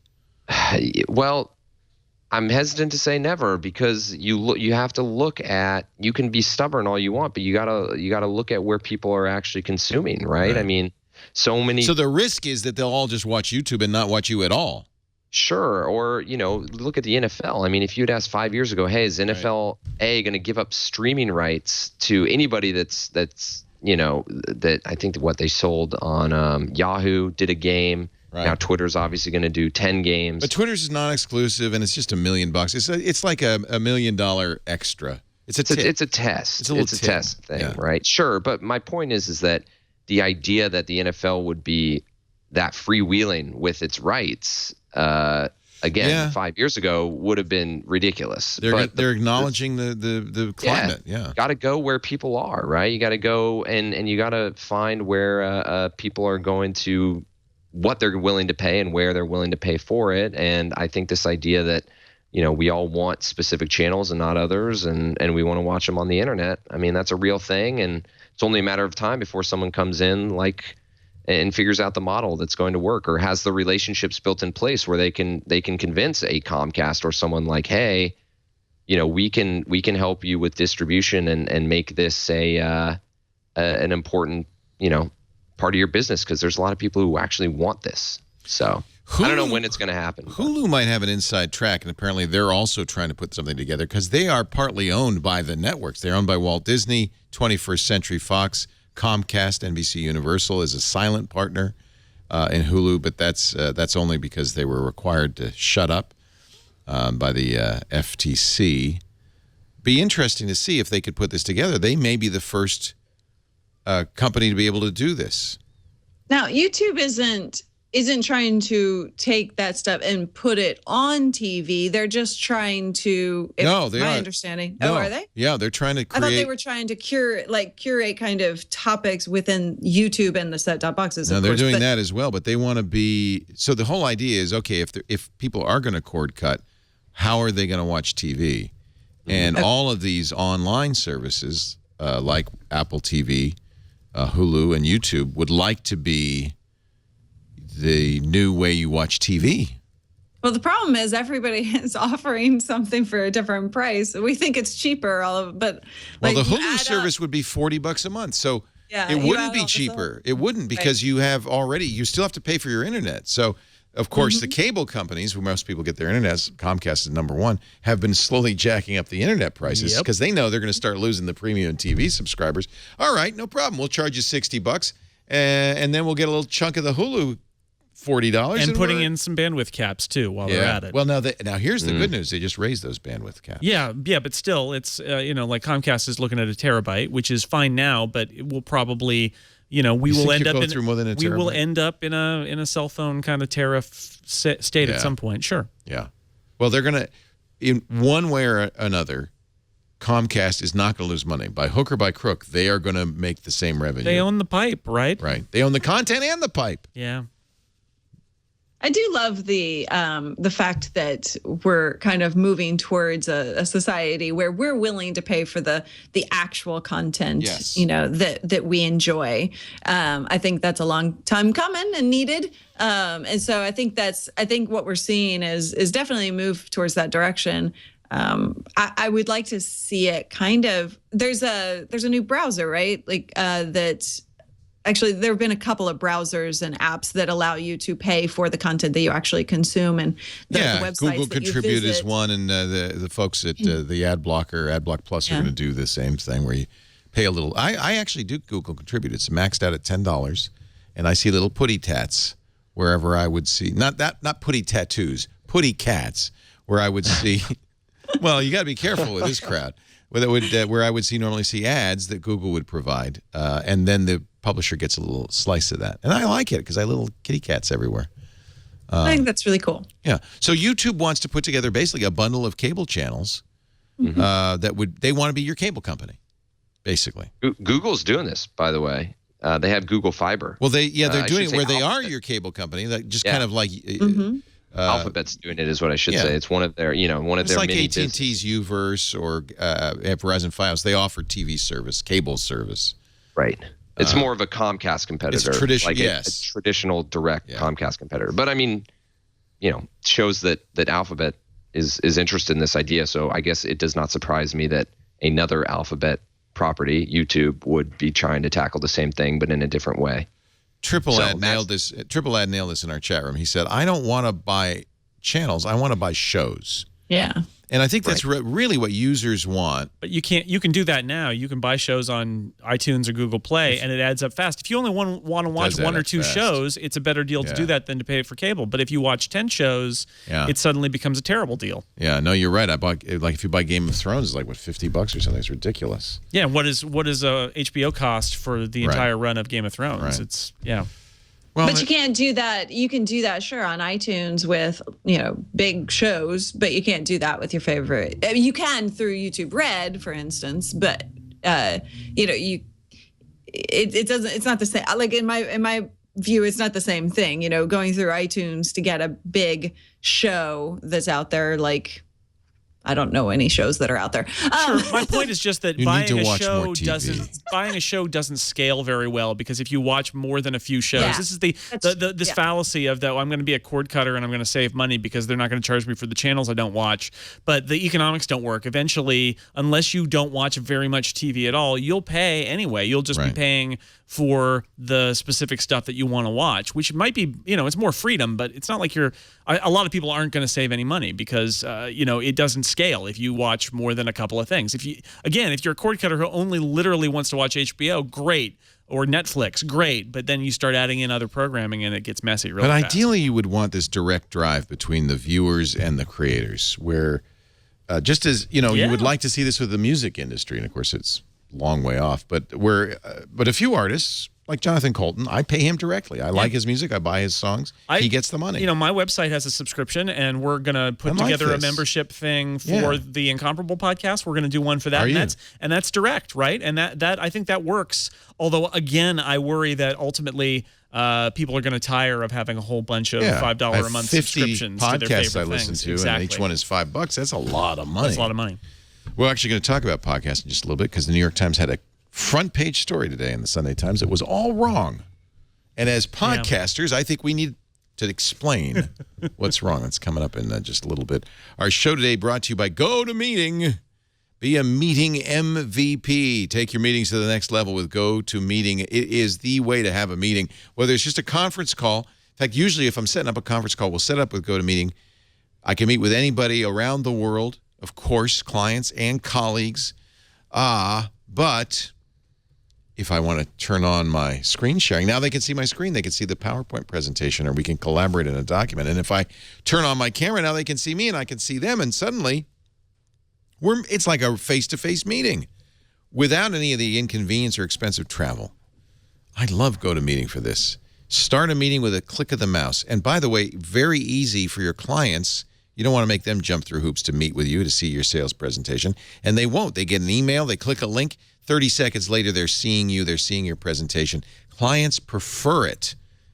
They prefer it. No more 8 martini lunches and they, I got to talk to the guy. I just want to see, what is he offering? You could pass off presenter duties with ease, so it's really easy to have multiple presenters in multiple places. Share your screen. Share your video. Even send private chats and video links. GoToMeeting. Time to put on your best performance and be a meeting MVP. Your free 30-day trial awaits. GoToMeeting.com. Go there right now. You'll see an orange button that says try it free. Click that. And I'm telling you, within 2 minutes, you'll be up and running with GoToMeeting. We're talking about the week's tech news, as we always do, on a Sunday afternoon with some of the smartest people in the tech business. Luria Petrucci is here. Her new enterprise, Geeks University. Yeah. What do I learn at a Geeks University? So we have free content and free courses. We teach people how to use live streaming and online video to grow their business, to get more traffic, more fans, more sales, all of that good stuff. So it's what we were just talking about with like Elon Musk. He really knows how to pull those strings and how to do it. You teach people how to do that. Yeah, I've been doing it for 10 years. And so we take all of that, all the lessons learned, and teach people step by step how to do it. We actually have a free course out right now at geeksuniversity.com/livestream, where we teach people the 3 biggest mistakes that people make with live streams. So if you're doing it, you can. I'm probably making all 3 of them, aren't I? You can avoid those mistakes. Yeah. Yeah. Don't be old. That's what you learn. Online video and live streaming, all that fun stuff. Nice. Geeksuniversity.com/live stream. Jason Snell is here. Good friend. I was just, Kate Patello was out here. Yeah. And she said to say hi. And I said, well, Jason, she said, of course. He did the Mac tips on Call for Help. Yeah, you were showing that clip on the What Happened Last Week of you guys being blurry, and it's like I was on that show. Yeah. Absolutely. Back at It's hard to believe. We've been doing this long. The May 11th, which is 3 days away, is the 18th anniversary of the launch of Tech TV. It was ZDTV at the time, but 18 years ago. Wow. It's hard to believe. Doing this a long time. Doing it longer than that, because I started doing just technology radio in 92. So this is my 24th year. Oof.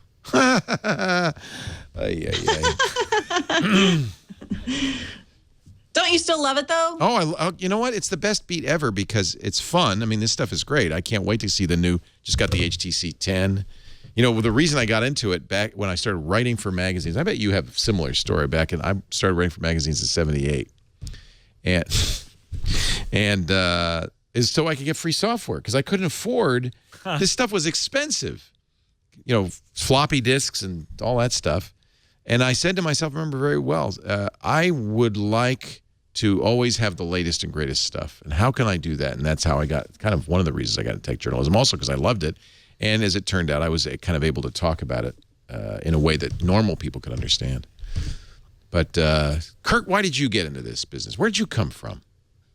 I was destined to be the center fielder for the Seattle Mariners. Oh, man. And all of a sudden, for some reason, your dream was that didn't work out. Ruined it. Exactly. And so I kind of got into journalism doing some sports writing in college. Oh, neat. Then I edited the school newspaper. I was editor-in-chief, and so I moved kind of more into news because if you're the editor, you kind of got to be able to do a lot more than just sports. And when I got out of school, I had some opportunities in Silicon Valley to do tech and business. And once you kind of get in that pipeline, it's hard to transition, but it's been good. I like it a lot. Are you getting tired of it? It's good. Are you? No. I mean, I have different. I would say, whereas a lot of tech journalists have a strong passion in tech, I wouldn't say that it's necessarily a passion of mine, but it's something. I think that's actually better because I agree. It kind of puts lets me look at it through a lens of someone who doesn't necessarily think of this as a huge part of my life outside of work.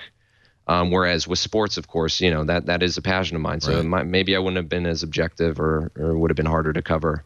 No, but yeah, I like business writing. It's fun. I think we do need people who are a little more objective. If people like me and Jason have a failing, and so we love this stuff, and so you kind of are rooting for it all the time, and so that is a disadvantage in some respects. You got to try to bring some skepticism, whether you come with that perspective or you force yourself to have it. Dvorak taught me that. He hates everything. He does. So I realized, and generally speaking, he's right. And I realized that you could just make your rule be everything sucks, and about 80% of the time you'd be right. You'd have a very good track record. So I learned that you should be skeptical out of the box almost always. We just got the HTC Vive, and I have to say that is really interesting. That's the one that has hand paddles and sensors around you, and we've been playing with it in the other room. And there's something that I was skeptical about for a long time, and I'm starting to get the VR. It's good to start from a place of skepticism, though, right? Like, prove it to me. Show me why this is something. Well, and you probably all do this. I don't want to be a cheerleader for something that ends up being a flop. Yep.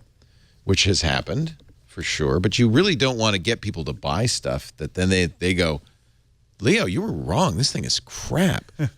So I like to focus on only tech that matters, only stuff that really impacts, Yeah, we all your hope life. to do that, but it's hard not to become a fanboy, Oh, Anyway, sure. this HTC 10 is nice, and I'm a fan of the HTC company. I wanted them to do a phone and I loved the M7 and the M8, the original HTC ones, but there were things missing on that, and I think Android is very interesting. Has really matured the Android space to the point where there's not much to distinguish this from the other top-of-the-line Android devices like the LG G5 or the Galaxy S7. It's a very tiny amount of differences between them. There's some beautiful premium Android phones. If you're willing to pay $600 or $700 for a phone, that's the problem. They're very expensive. But if you're an HTC fan, I think you'd like this. The battery life, not quite as good as the S7. Camera, not quite as good as the S7. Screen not quite as good as the S7, so I still think the S7 is the phone to beat these days. But it does have a Type-C connector. I long for the days when Apple and everybody else shifts over to this new connector. I don't know if Apple will do it. They just changed to Lightning. Right. It might happen someday. There'd be a backlash. All those people about. I think you'll see it on all the Macs first before you'd see it on the iPhone. And you are seeing it on the MacBook, which is interesting. As somebody with a big iPad Pro, I actually kind of think would have been better. The boat in not having USB-C on the iPad would have been better. Pro. Yeah. Because you get not just a charger and not just a USB port, but you get really fast connectivity up to Thunderbolt 3 connectivity, which is 40 gigabytes per second. Or is it 40 gigabits per second? But you also can put video out of this at the same time. So it's really kind of the do-all port. It's really an amazing port. But if somebody's asking in the chat room, Galaxy S7 is the one. It's still the one to beat on the Android side. And I feel for you, Jason, because you will never be allowed to carry an Android device. I have a Nexus 5X at home that I use as my Android reference. Oh, that's good. Yeah, I can see how bad Apple Music is on Android every so often. Right? All right, we should talk about Apple Music. Because I am interested in this story, and we were debating this. I was debating this earlier today with the chat room. You probably all saw the post on Vellum by a composer who kind of echoed what Jim Dalrymple had said about Apple's music Apple losing his music. The guy on Vellum is a composer who said his piece was titled "Apple Stole My Music." No, seriously. This is James Pinkstone. This is very similar to what Jim Dalrymple said. Yeah, it gets some details wrong is the problem with it. Serenity Caldwell wrote a nice piece at iMore saying Apple probably didn't delete your music off of your... I think this is Apple's fault, and probably not even because it's a bug, but because Apple's service, especially their matching features, and the way that the software is written in iTunes and the dialog box you get, if you accidentally press the delete key, you get this bizarre dialog box that gives you these choices, all of which send, other than cancel, send your files to the trash. and not understanding how Apple Music matches your music and how your downloads work. It's so complicated, and you can very easily get to a point where you lose the music that isn't protected, and that all the music you've got is protected, DRM'd, and if you cancel, you lose your files. You can get there without realizing you get there, which is what I suspect happened to the person who wrote this story. That's ridiculous. I mean, that can't happen from a company's perspective. I wouldn't assume user error, because I always hate to assume user error. Yeah, the problem is his story is very much like, I talked to an Apple genius who said this is totally a feature, and it's not a feature. Wrong. He's absolutely wrong about that. The Apple person was wrong in telling him that. And let me give you the story. So it's either, like I said, it's either a bug or it's a misunderstanding. Either way, it's bad and it's Apple's fault. Right. Yeah. So here's what happened. He, as many of us apparently used Apple's iTunes Match.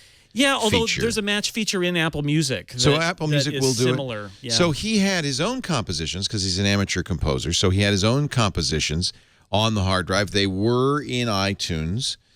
He also had, and this to me seems more likely, he had rare versions of some songs, like Fountains of Wayne's "I'll Do the Driving." Now there is a he had a Fountain of Wayne's. I've got that song. Live. Both of those versions. He had a piano demo or something, right? It's like an earlier version that's mixed differently. I've got it too. Same song. And then he also had. Why don't you give it to him then? But the problem is Apple. The good news is he had backups, so he did not lose anything.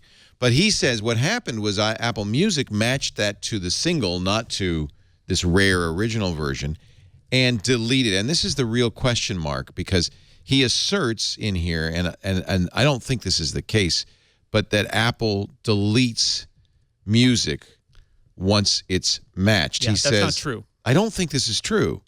And he claims an Apple person told him this. I'm sure that's not true. When he says, when I signed up for Apple Music, iTunes evaluated my massive collection of MP3 and WAV files, scanned Apple's database for what it considered matches, and we all acknowledge those matches could be wrong easily. And frequently are wrong, yes. But this is the thing I question. He says, then removed the original files from my internal hard drive, removed them, deleted them. If Apple Music saw a file it didn't recognize, which came up often, since I'm a freelance composer and have many music files I created myself, it would then download it to Apple's database, delete it from my hard drive, and serve it back to me when I wanted to listen. That's not behavior that iTunes does. That's not how it's designed. Now, is it possible that there's some weird bug in iTunes that caused this to happen? Yeah, I suspect we would have heard about it sooner. Probably user error, but I hate to judge it. And God knows, iTunes is buggy enough, and Apple Music has enough problems. And Jim Dalrymple, who is not an unsophisticated user, had a very similar experience. Yeah, the difference is, so what happened with Jim is that his metadata all got messed up, and that also if you're on a machine... He claimed originally that a significant amount of music was also deleted. Yeah, but again, I'm not unclear whether that happened because it deleted it or because he misunderstood. Because, I mean, seriously, the dialog box that when you hit delete, one of the options is remove download, which implies it's this transitory file you downloaded from the internet. What it really does is it throws your music in the trash. And hey, there it is. Nice. You got it. Are you sure you'd want to delete this song? Well, now I would say not, right? Right. So delete song is scary. Remove download. Okay, well, that sounds safer because it's just a download. That's fine. I can get it back.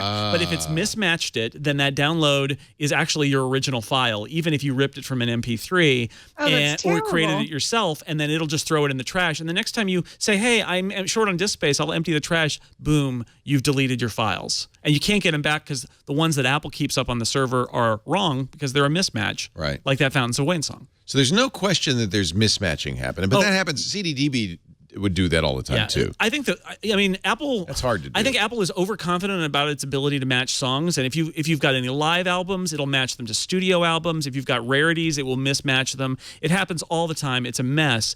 And the biggest problem is, although that should be better, and Apple should be less confident in it, there's also literally no way to say, you got this wrong. Just take my freaking file and put it in the cloud. You can't override iTunes Match or iCloud Music Library. Library. That's a flaw. You can't say, please just put my rarities in the cloud. You can't do it. Yeah. So I think that probably Pinkstone is wrong in asserting that Apple's, I mean, and maybe Apple did tell him this, some renegade service. Yeah, but it's not, if you look at the descriptions on Apple's website, it's supposed to happen. It's not supposed to happen, right? This is not a policy, and I think he, understandably angry because he lost his files, but it's not like this is Apple's policy. They find your music and destroy it. That's not it. Either there's a bug or it's just terrible design, and it all comes back to the fact that, you know, it's merging your library with what's on the cloud in the music service. Right. And it's probably there was another piece that Serenity wrote on iMore this week that was basically maybe Apple should stop trying to match your music with the cloud and just let you have your music and let you have Apple Music in the cloud and keep them separate, because then this stuff wouldn't happen. Yeah. New York Times article, front page of the Sunday Times. I was all excited. I saw, podcast surge on the front page of the New York Times, Sunday Times.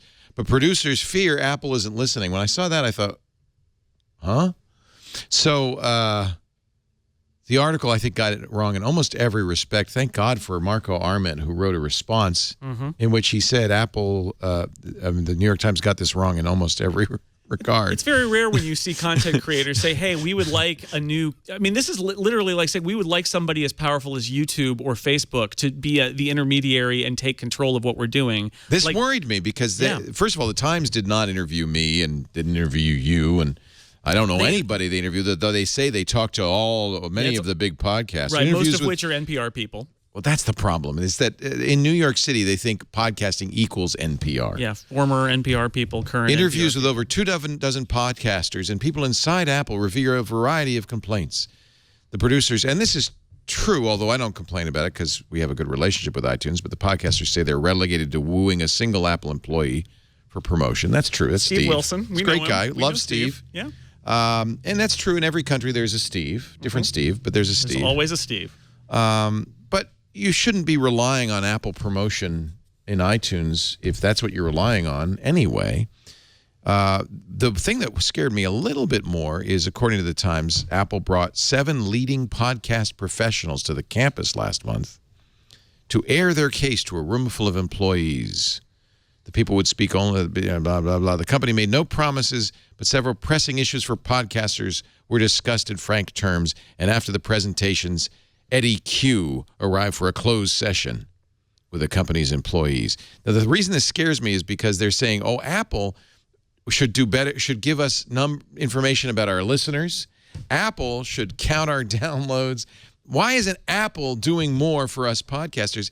And I don't want that. Yeah, people don't realize Apple doesn't serve podcasts. Apple is a directory of RSS feeds. They're simply a directory. And then they've got their own podcast app. And they could do stats from their podcast app. They could write their, and they, in fact, may know those stats already, like what you listen to. They may be monitoring that. But even if they are, that's going to be, 50% maybe of the podcast market, not 100%. So, yeah. They have to monitor that because they have to, curate, and they have to show what's hot, okay, so this is important, and nobody understands this properly, and it bugs the heck out of me. Yes, they have a Billboard-style list, right, of the top podcasts. That is a simple count of the number of times that subscribe button is pressed. Right. And it heavily weights, if not 100% weights, nobody's really sure, the last few weeks. Yeah. So, and I think if you looked at that, you would assume, the number one podcast, which is always This American Life, by the way, the number one podcast must have more listeners than the number 100 podcast. That's not necessarily true. Right. In fact, it's not true.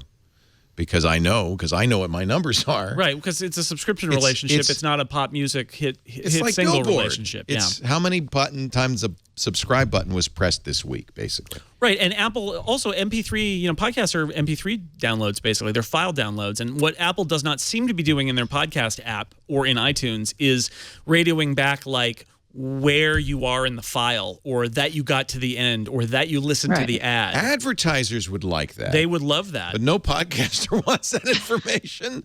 I'm not sure the listeners want that either. And that's the bigger issue. I know my listeners don't want us track you. You don't want us tracking how much of the show you listen to. You don't want us to know that information or more demographic information about you. We don't want to know that, and I don't want to be in the position of asking Apple for that. And I don't think Apple wants to be in the position of collecting that. Right. The only people actually asking for that would be advertisers. I don't think Apple wants to be in the business of it, and I don't want Apple to be in the business of it. But at the same time, I do want that information. I want to know kind of where my listeners are. I want to know where, what people are actually paying attention to more and more. Now, with iTunes, you're absolutely right. It's a podcast directory, right? So I get that information from elsewhere.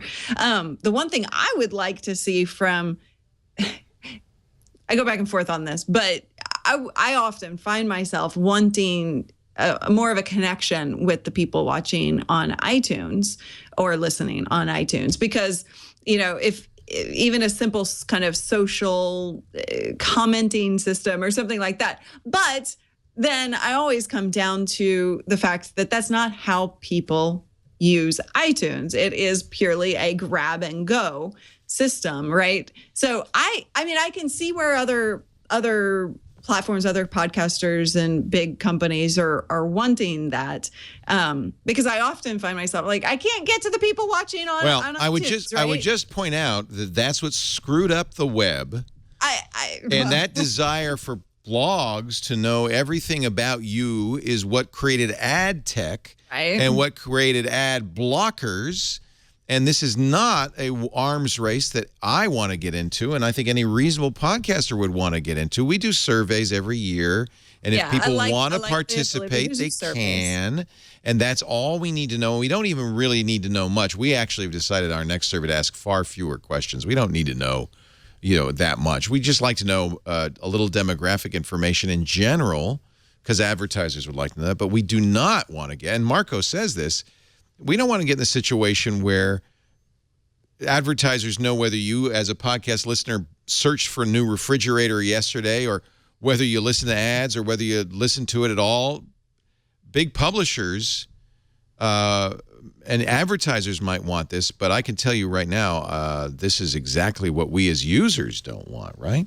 And we don't want to require, for instance, as I think some would, you have to use the iTunes player so that Apple can then just give us information about how many people heard ad 3. Well, some podcasters have decided, I would argue they're not podcasters anymore when they do this, but like they built their own ad or their own app, and they're like, well, you can listen to our things in our app. Yeah. And I feel like some of the motivation of them going to Apple and talking about this is like Apple's podcast app and iTunes are so big. Why can't your app do this for us? It's an open system, right? It's totally open, and so as long as Apple is just letting people listen to podcasts and not measuring everything they do, it will be very hard for them to get a really good control of the data of podcast listening. And so they're like, no, help us out here. And this is one of those cases where Apple's actually been a very good steward of podcasting. Yes. They haven't always been super engaged. Because they've been hands-off. But maybe that's all a good thing, right? Ever since 2005 or whenever they put this in, they just sort of keep the directory there. They did roll out some new features for podcast publishers in the last few weeks. You can now get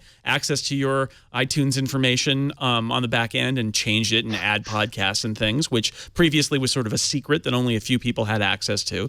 And that's good, but it is un-Apple-like in a lot of ways, because they're basically just, they don't serve any of the content. All they do is provide the directory, and it's pretty good. So do you think, Jay, if I could jump real quick, do you think all of that is basically because up until now podcasts were not really a big business? I feel like in the last year or two is when podcasts really became a more mainstream thing versus a niche thing, I suppose. And maybe my ignorance is showing here, and that's kind of when I started getting involved in podcasts or listening to them. But do you think that now that it's like, hey, this could actually be a business, all of a sudden there's a need and a realization that we need to be able to know who's listening, how long they're listening, in order to make the business a reality? I could tell you, and by the way, the New York Times says there's some funny that the business is worth, what do they say, an advertising business and podcasting is worth something like, what do they say, $57 million. And if that's true, then I actually own 25% of all the podcast revenue in the world. That it is a good business. It's been a very good business for us. And as one of the actual large podcasters and one of the few people making money in this business, the last thing we want to do, and I am with you, Marco, if you're listening, I am so with you, is to, and his last sentence is, in his blog post, is let big data and the desire to make money off of podcasts do to podcasts what it did to the web. This is not where we're going, and I could promise all of our listeners that we will never go that way, and we do just fine, thank you, without using big data and spying on you and keeping track of you. And I bet you, Jason, you would agree that this is not the direction you would want to go in. It's an open system right now. I mean, the last thing I want to do as a podcaster is end up having to work with a bunch of huge providers that are going to use my data and take advantage of it. And that's really what people are asking for here. And also, yeah, we can see what's happened to the web when the model was horrible. Give everything away and measure everything. Right. And you actually lose. And it's not just like we're trying to get away with something. That's not the case. There's a lot of stuff that gets devalued when you only measure things the way that web ads are measured. And Absolutely. when you look at TV ads or print ads or billboard ads, there are lots of ads that are not directly measurable. You use indirect means to do it.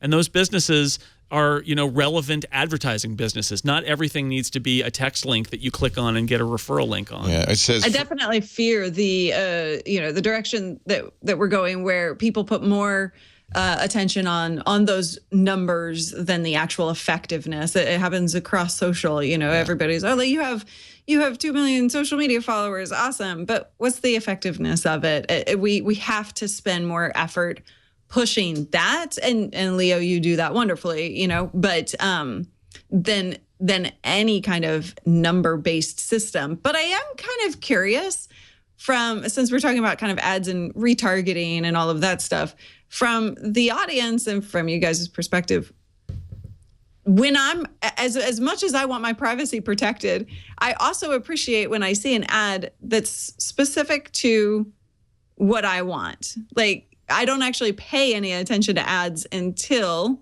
right? I mean, that's just natural. No, in fact, so much advertising is wasted because it's advertising to somebody who is never going to be buying that product. Right. And I guess, I mean, if we go with what, we've all done for years, it's based on the host and the producer to decide, to talk to the audience and decide what ads are most relevant. Yeah, we do something, and I think you do the same thing. I know Jason does this, that's very different from the traditional model, which is we try to bring advertisers to people that we know our audience wants. And we know our audience because we're niche broadcasters.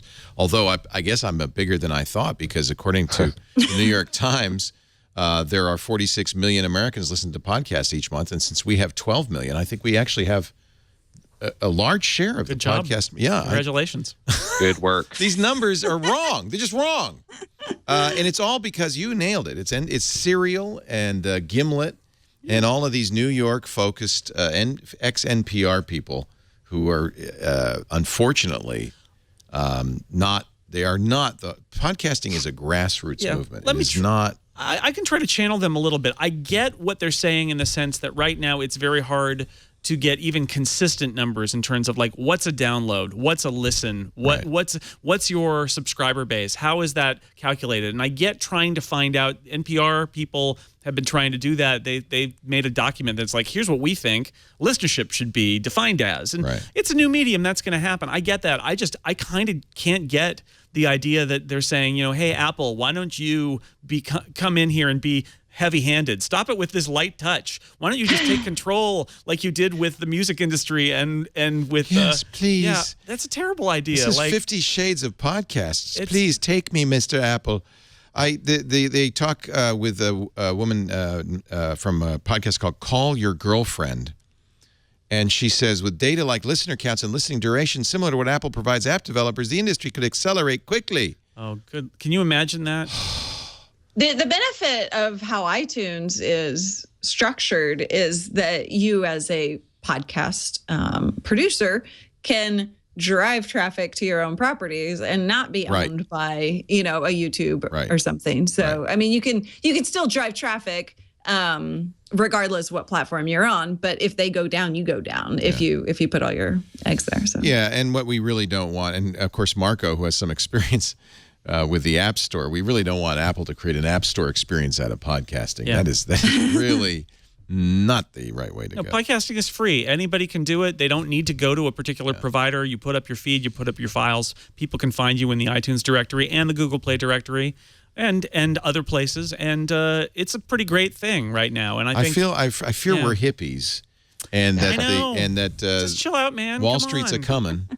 I think it's actually because we teach online video and stuff to people just getting into it, because we've been around around this world for so long. People just getting into it, they find iTunes extremely confusing because it's not like YouTube. It's not like Facebook. With those, it's very simple to figure out. Okay, you create a channel and you upload your stuff there. They take care of all the hosting. And then you go to iTunes and you want to be there. From that perspective, it's actually very confusing from a platform stance. So Steve Wilson, I know you listen. Jason and I, we love you. Keep up the good work at iTunes. Yes. Yeah. And don't listen to whatever those people you brought in told you. We like what you're doing just fine. Just keep it Steve the way it is. Steve does awesome work. You know him too. Apple has done right by podcasters for a long time. In terms of being open, and I'm not saying like kickbacks. I'm saying like they're open to whoever, and have really embraced that the next great podcast can come from anywhere, and not I like just Steve's, from somebody who used to work at a public radio station. Steve's boss, James Boggs, too. Yep. He's a really nice guy. Yeah, well, I feel for those guys because they're in the New York Times. All of now, a sudden, so they got a whole bunch of email coming their way. Hey, I have a podcast. Maybe you can help me. Let's take a break, and we'll wrap this up with some light, airy, fluffy stories to leave you with a wonderful...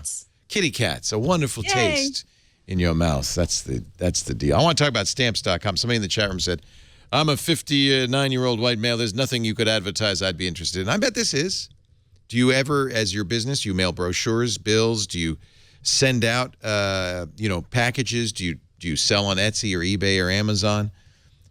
And you're using the Postal Service? I got so much of a better way to do it. Stamps.com. It's everything the post office brings you without leaving your desk. So it starts by, of course, buying and printing official postage from your desk using your computer and printer. No postage meter, your computer and your printer. But it gets even better because with Stamps.com, post office loves Stamps.com. And with Stamps.com, you get discounts you can't get at the post office.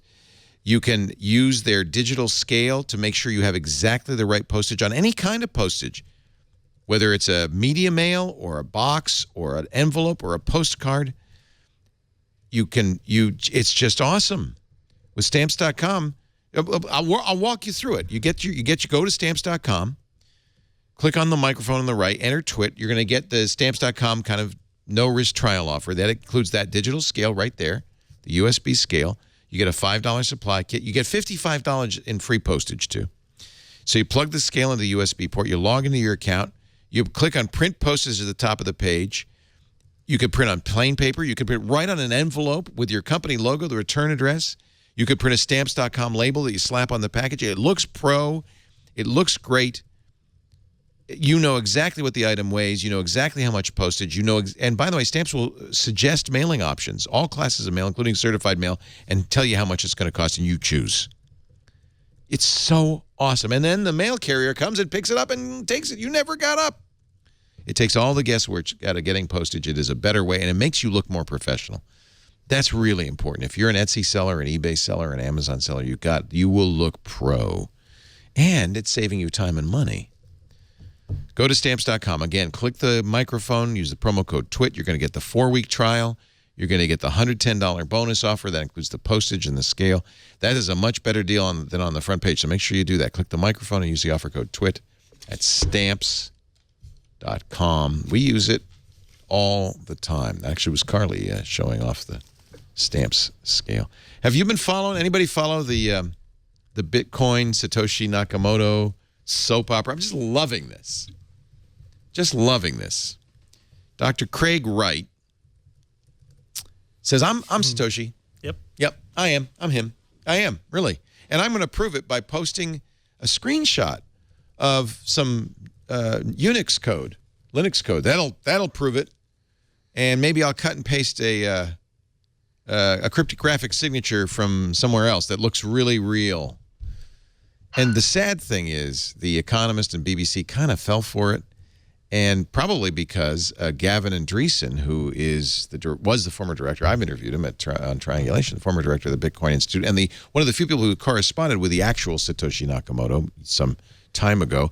And when Nakamoto dropped out of sight in 2011, took over for him to run Bitcoin, said, "Oh yeah, it's Satoshi. I recognize him anywhere." I think Gavin's backed off a little bit.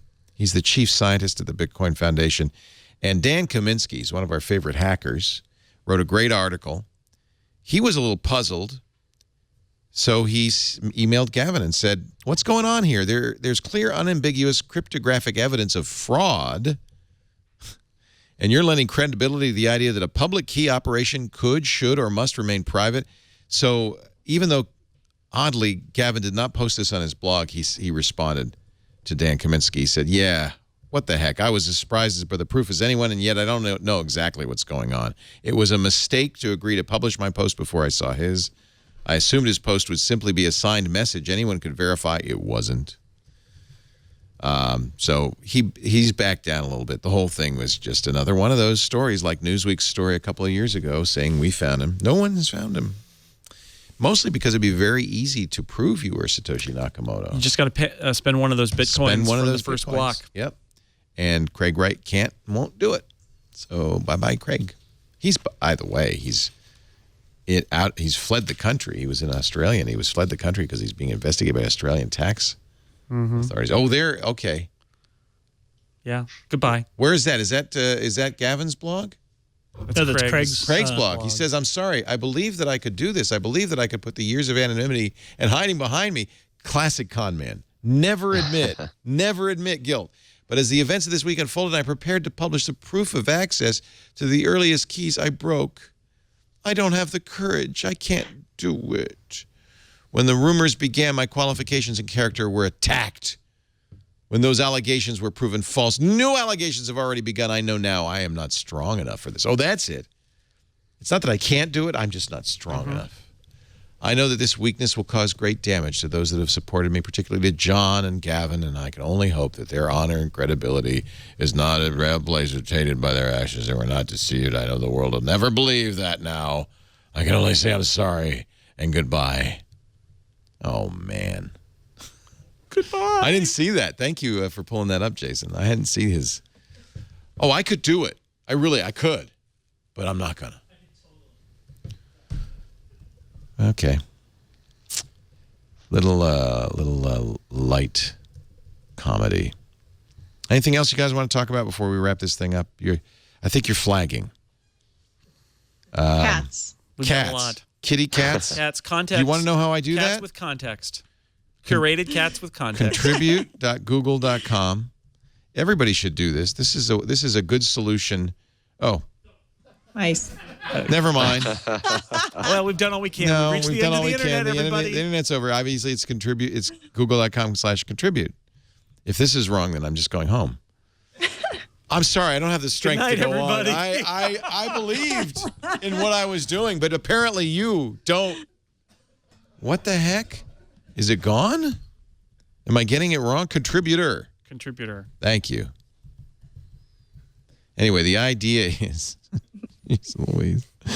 you see fewer ads and you support the sites you visit. Is Recode one of these? I think it might be because I think I see kitty cats. I don't know. On Kira's articles. I wish I did know. Yeah. But sorry, I didn't. It doesn't have to be kitty cats, but I happen to choose kitty cats. So you see, I've contributed $10, and I've only spent 77 cents. They give you the money back at the end of the month if you haven't spent it. That's because I'm running an ad blocker too. Whoops. Shouldn't do that. These are all the sites that get a little bit of money every time I visit them. And then in your settings, you can choose, instead of the ads, what you'd like to see. And I choose kitty cats, but it doesn't have to be. It could be anything. But see, wouldn't you like that, Callie? I would very much like that. So here's your choice. You can replace ads with neutral, transparent, or kitty cats. Well, why wouldn't you choose kitty cats? Not. You actually can provide your own image if you wish. But well, what's the fun in that? I mean, they're random cats, right? It's not it's different every time. It's awesome. Yeah. And it's really good on mobile. Because for some reason, sites with ads are worse on mobile. There's just ads everywhere, and then I get kitty cats everywhere. Highly recommended. They make your day. Silicon Valley engineering interns make good money. Interns. These are not employees. The average intern in Silicon Valley makes $81,000 a year, according to Rodney Foltz, who's going to be an intern at Yelp soon. That's almost twice what the average wage is in the United States. So, get an engineering degree. My son, I'm glad to say, is going to be a Silicon Valley intern this summer. Very happy. Smart man. Smart man. I think he's gunning for Patreon. I think he wants to work at Patreon, and I think he's going to do that. I think I sent him a note, sent Jack a note saying, "Hey." All right, I think we're done. I think I've used up all your energy, all your resources. Your blood sugar is low. All our cats. All the cats are gone. Send chocolate. Send chocolate fast. And Gatorade. I warned please. you, Kurt. I warned you. It's great to have you, Kurt Wagner from Recode, recode.net. What are you covering this week? What are you looking at? I actually have a big story set to run tomorrow morning in honor of our new design and our new layout. Oh, but you're not going to tell us. I can't say a lot, but it's top secret. It's on my beat, which is Facebook, Twitter, Snapchat, social media, that stuff, and I'm very excited. I've been working on it for quite a while. So nice. Yeah. Do they ever have you on the podcast? They ever let you do the podcast, or is just Kara just hog the whole thing? She likes to let people guest host. I actually hosted my first episode, but it hasn't good been produced yet. But it was just last week. I chatted with a man by the name of Maverick Carter. He's the business mind, the business and branding mind behind LeBron James. Oh, so it was fascinating. It's kind of a sports business marketing conversation, and we taped it last week, and hopefully it'll go up in the next week or two. Boy, is that in your wheelhouse? Oh, it was great. I was pushing for it. And Kara calls it every sport is sports ball to her. Yeah. So she was more than happy, I think, to pass this one over to me. Most importantly, is she going to get another cameo in Silicon Valley this year? That's a good question. I actually don't think so. I think it's Calacanis this time. Yeah, I don't think she's in this season. But a handful of us got to go to the premiere a few weeks. Oh, fun! Oh, did you go to that? Yeah. How'd you get a ticket to that? I wanted to go to that.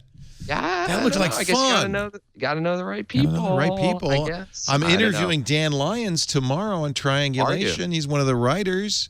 You'd think I'm gonna put him on the spot tomorrow. Next year you'll get a go. Then sounds like. Where was my ticket to the premiere? It's still a good show, and that I just love it. Yeah. Somebody was saying after last week's episode it was too real. It was like with the CEO who's saying, we're gonna pivot. We're going B2B now. And it was like, oh, this is painful. I've been there. Can't watch.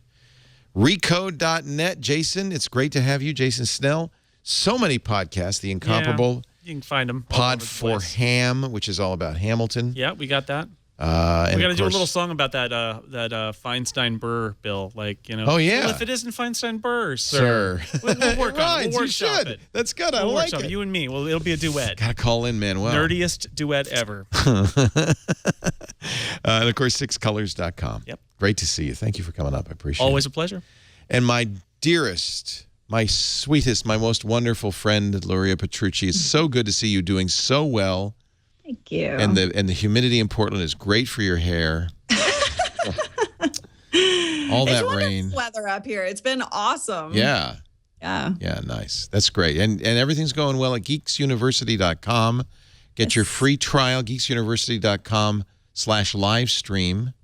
Free mini course there for everybody. And then also some free other courses on mobile video at geeksuniversity.com. You just sign up as a limited access member. But we also are doing the tech show daily on Facebook. So that's at 10 a.m. Pacific.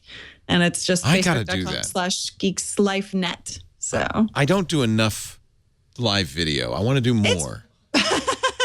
I've told live, you know what, I actually have a killer idea, and I've told people this before, so I won't belabor it. But I ordered that Mevo camera that Mark demoed at F8, the camera that kind of follows you automatically. You don't need a switcher. You could switch on the iPhone, but it also will follow you around. And I figured out, I was thinking, what can I do with this and YouTube video? And I'm going to do Hot Tub Tech Machine. And if you would like to come be my guest in the hot tub anytime. Hot Tub Tech Machine. Hot Tub Tech Machine. Join Leo in his hot tub talking about tech. Oh, boy. It's a good show. That's from the pilot. Nice. I did learn a lesson from the pilot. Wear trunks. I'm just saying it wasn't from now on. It's a good life lesson. Good life lesson. Yeah. You want to make sure you keep that camera far from the steam and use the Mevo app in order to switch. zoom in. So, no, don't zoom. From the app. No zooming. Well, no. Zoom out. I'm just going to shut up. Great to see you, Luria. Thank you for joining us. I didn't call you Callie more than a couple of times. That's pretty good. I'm happy about that. You're getting better. I'm getting better. It's getting in my head. You and I worked I've with known you as way Callie for a back in decade. 2006, I think it was when we worked together. So yeah. Luria co-hosted with me our Call for Help show in Canada for a couple of weeks, right? You came up for a while, a month. It was we did 3 months there. Yeah. 3 months. Yeah. I'm excited to hear you don't remember all of them. No, they were good. No, you're great. You're the greatest. Thanks to everybody who's in our studio audience. Great studio audience. You were wonderful, very patient. If you want to be in the studio audience, you too could join this marathon of pain. You just have to email tickets@twit.tv. We'll make sure we put a nice, comfy seat out for you, or maybe not so comfy. Sorry about that. We can't afford good chairs, okay? We also do the show live Sunday afternoon, and that means you can watch on the internet live, not on Facebook yet. I should probably think about that, but on our stream at live.twit.tv. 3 p.m. Pacific, 6 p.m. Eastern Time, 2200 UTC. Please do watch live. Join us in the chat room at irc.twit.tv. We'd love that. But if you can't, on-demand audio and video is always available after the fact at our website, twit.tv. But you can also get it in iTunes and every other podcasting application. There's even Twit apps. And you know what? We didn't write them, so we don't use them to collect information on you. I don't even know who you are. I don't know you, but I love you. Get the app, subscribe, be here every week. You don't want to miss a minute. Thank you for joining us. We'll see you next time. Another Twit is in the can. Bye. I don't know you, but I love you.